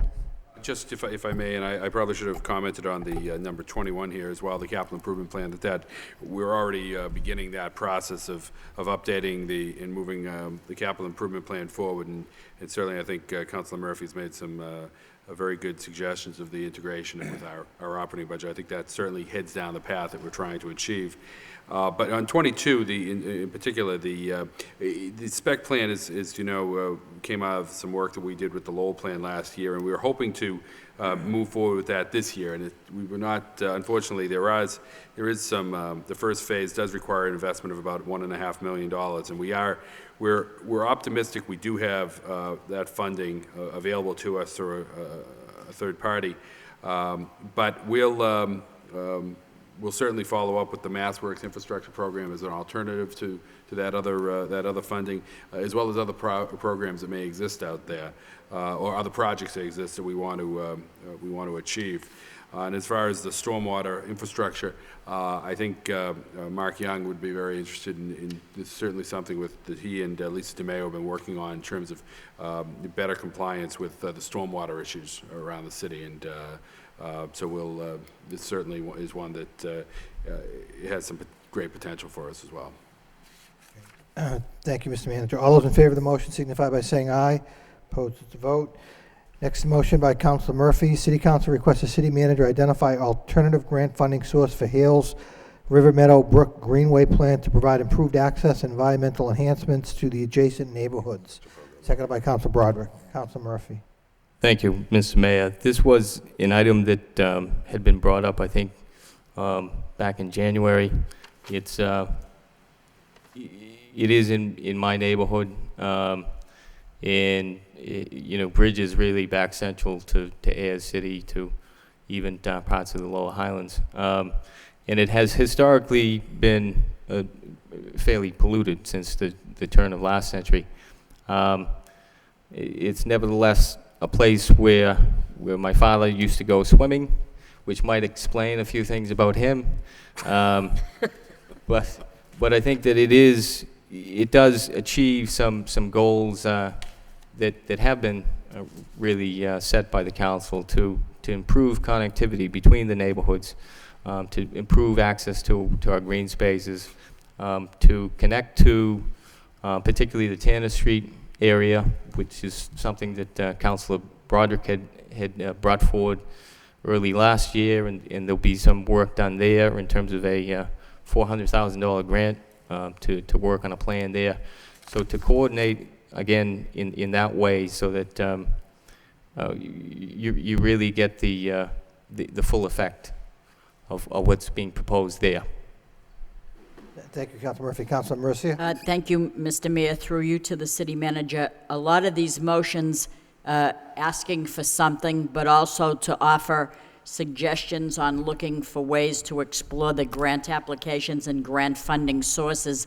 Do we have someone in City Hall that is doing this, that can do this work, to look for the grant sources? We do. Much of it is done through DPD. As you know, they're very successful in tracking down community development money that's out there, housing money that's out there, infrastructure resources. It has done quite a bit, too, with the some of the programs that come out of conservation, recreation at the state level. So we certainly have the resources to put towards these. You need further discussion? And if I may, on this one ties in, I think, with the overall master plan they were doing out in that area. So I think it, again, I think this is one that fits in well with what our ongoing efforts. Thank you. All those in favor of the motion signify by saying aye. Opposed to vote. The last motion of the evening by Councilor Murphy. Motion, City Council requests the city manager report on the need for Fair Housing Commission and on city's progress in addressing fair housing concerns. Second by Councilor Mercia. Councilor Murphy. Thank you. Last motion, and it was brought up in a report, I think, back in 2005 or 2006, that there were, and actually there were a low number of incidents in the city of fair housing complaints, but the report points out that that may be a case of people not knowing where to report or not having the information about what really constitutes a fair housing violation. It wasn't mentioned in the recent report, but I wonder whether the situation we're in now, the housing situation where there are more and more people renting, as was pointed out, I think, by Mr. Howe at one of the meetings, that the pressure, I think, builds in the potential there for fair housing violations. So this is really to ask whether or not it might be useful to look into establishing that so that more people fully understand both where to report these kinds of incidents, but also have a sort of agency that's allowed to get out information to people so that they're fully aware of their rights. And I think there are some cities who have moved in that direction, Somerville being one of them. And so I just appreciate the report there. Thank you. Any further discussion on the motion? All those in favor signify by saying aye. Opposed to vote. Mr. Councilor Mayor, Elliott. I just have... Councilor Elliott. Councilor Elliott. Thank you, Mayor. Just briefly, and I know we're up against the 10 o'clock time frame, but I'd like to suspend the rules, the purpose being having just a brief discussion on the current NL project. There was an article in the paper yesterday, and I know there's an editorial today. And the concern is that the comment period for the final public, the final comment period for the public is July 10th. Excuse me. So between now and the next council meeting, there will be no opportunity for discussion. So that's the purpose of the suspension. Motion to suspend the rules by Councilor Elliott. Is there a second by Councilor Dakota for the purpose of talking about the NL FERC situation that is now, obviously, as Councilor Elliott indicated, time sensitive. So all those in favor of suspending the rules signify by saying aye. Opposed to vote. And Mayor, if I could, I just want to know, ask the manager, you know, his thoughts or you know, where the city is or where any legal issues are, and if we wanted to refer it to a flood subcommittee, that's fine with me, but I know it's late and I know we're going to an executive session, but I just thought it was important to at least bring it up before that final comment period expires. Mr. Manager? Actually, several issues on that front, or several comments, I guess, on that front. These aren't all happening. It hasn't just happened in the last day. You know, this has been an ongoing process for the administration working on this issue. With regards to the comment period, we're going through the environmental the draft environmental assessment report, and we'll be making comments. We've already identified some that we've reached out and gotten answers, but we'll still put those in a written form to what we've read in the report. So we will be filing. We're working on that through the solicitor's office, as well as the engineers, and in all likelihood planning and development to address some of those issues. And so there will be a filing by the city. I've also had discussions with and these again have been ongoing discussions, or trying to work with some of the parties. Obviously, we've been in communication with the residents. We've also been in communication with NL, and trying to see what opportunities might exist out there to reach some conclusion that's obviously in the best interests of the city.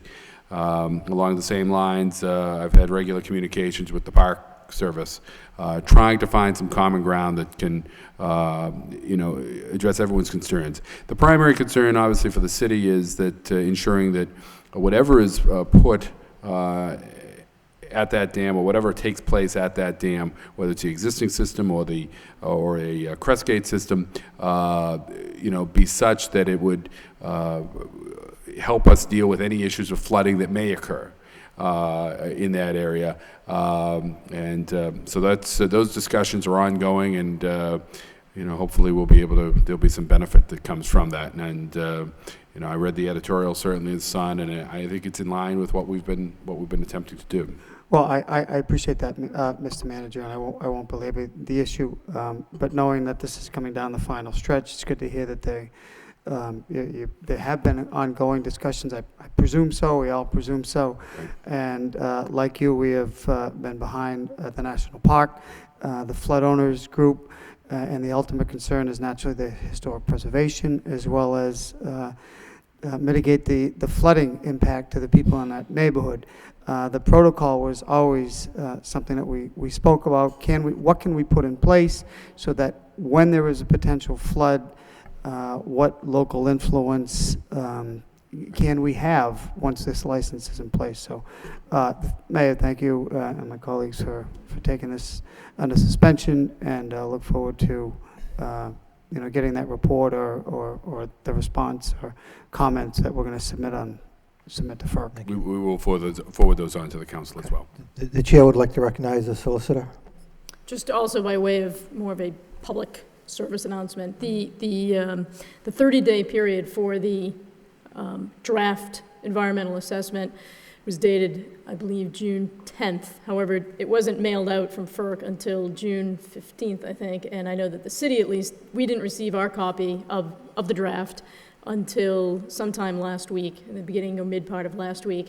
I assume that's probably the same for many others out there. There's lots of different parties that intervened in this matter, but also citizens that filed comments.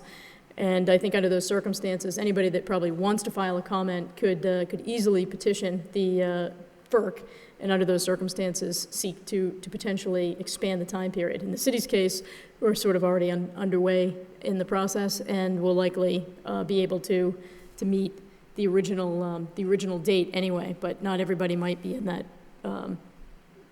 place. Thank you. Councilor Caulfield. Thank you, Mr. Mayor. I just want to back up on Councilor Murphy's motion, the Fair Housing Commission. Mm-hmm. We're not talking about rent control with this fair housing. What's the plan behind the Fair Housing Commission? What's it all about? I guess I'll allow it, Councilor Murphy. Sure, Mr. Mayor, thank you. It's really to address discrimination in the housing market. We have reports that are issued to the city that identify impediments to fair housing choice that's required by the federal government, and so this is really to address those potential violations of the Fair Housing Discrimination Act. Thank you. Thank you. Any further comments? We now, I would like to entertain a motion. Let me just read the motion. to go into executive session for the discussion of eminent domain litigation, public discussion of which would be detrimental to the city's position, and further, the city council will adjourn from executive session. By Councilor Mendonça, seconded by Councilor Broderick. Roll call. Councilor Martin? Yes. Councilor Mendonça? Yes. Councilor Mercia? Yes. Mayor Milanazzo? Yes. Councilor Murphy? Yes. Councilor Broderick? Yes. Councilor Yes. Caulfield? Councilor Dakota? Yes. Councilor Elliott? Yes. 9 yeas. Thank you. We'll meet in the manager's conference room.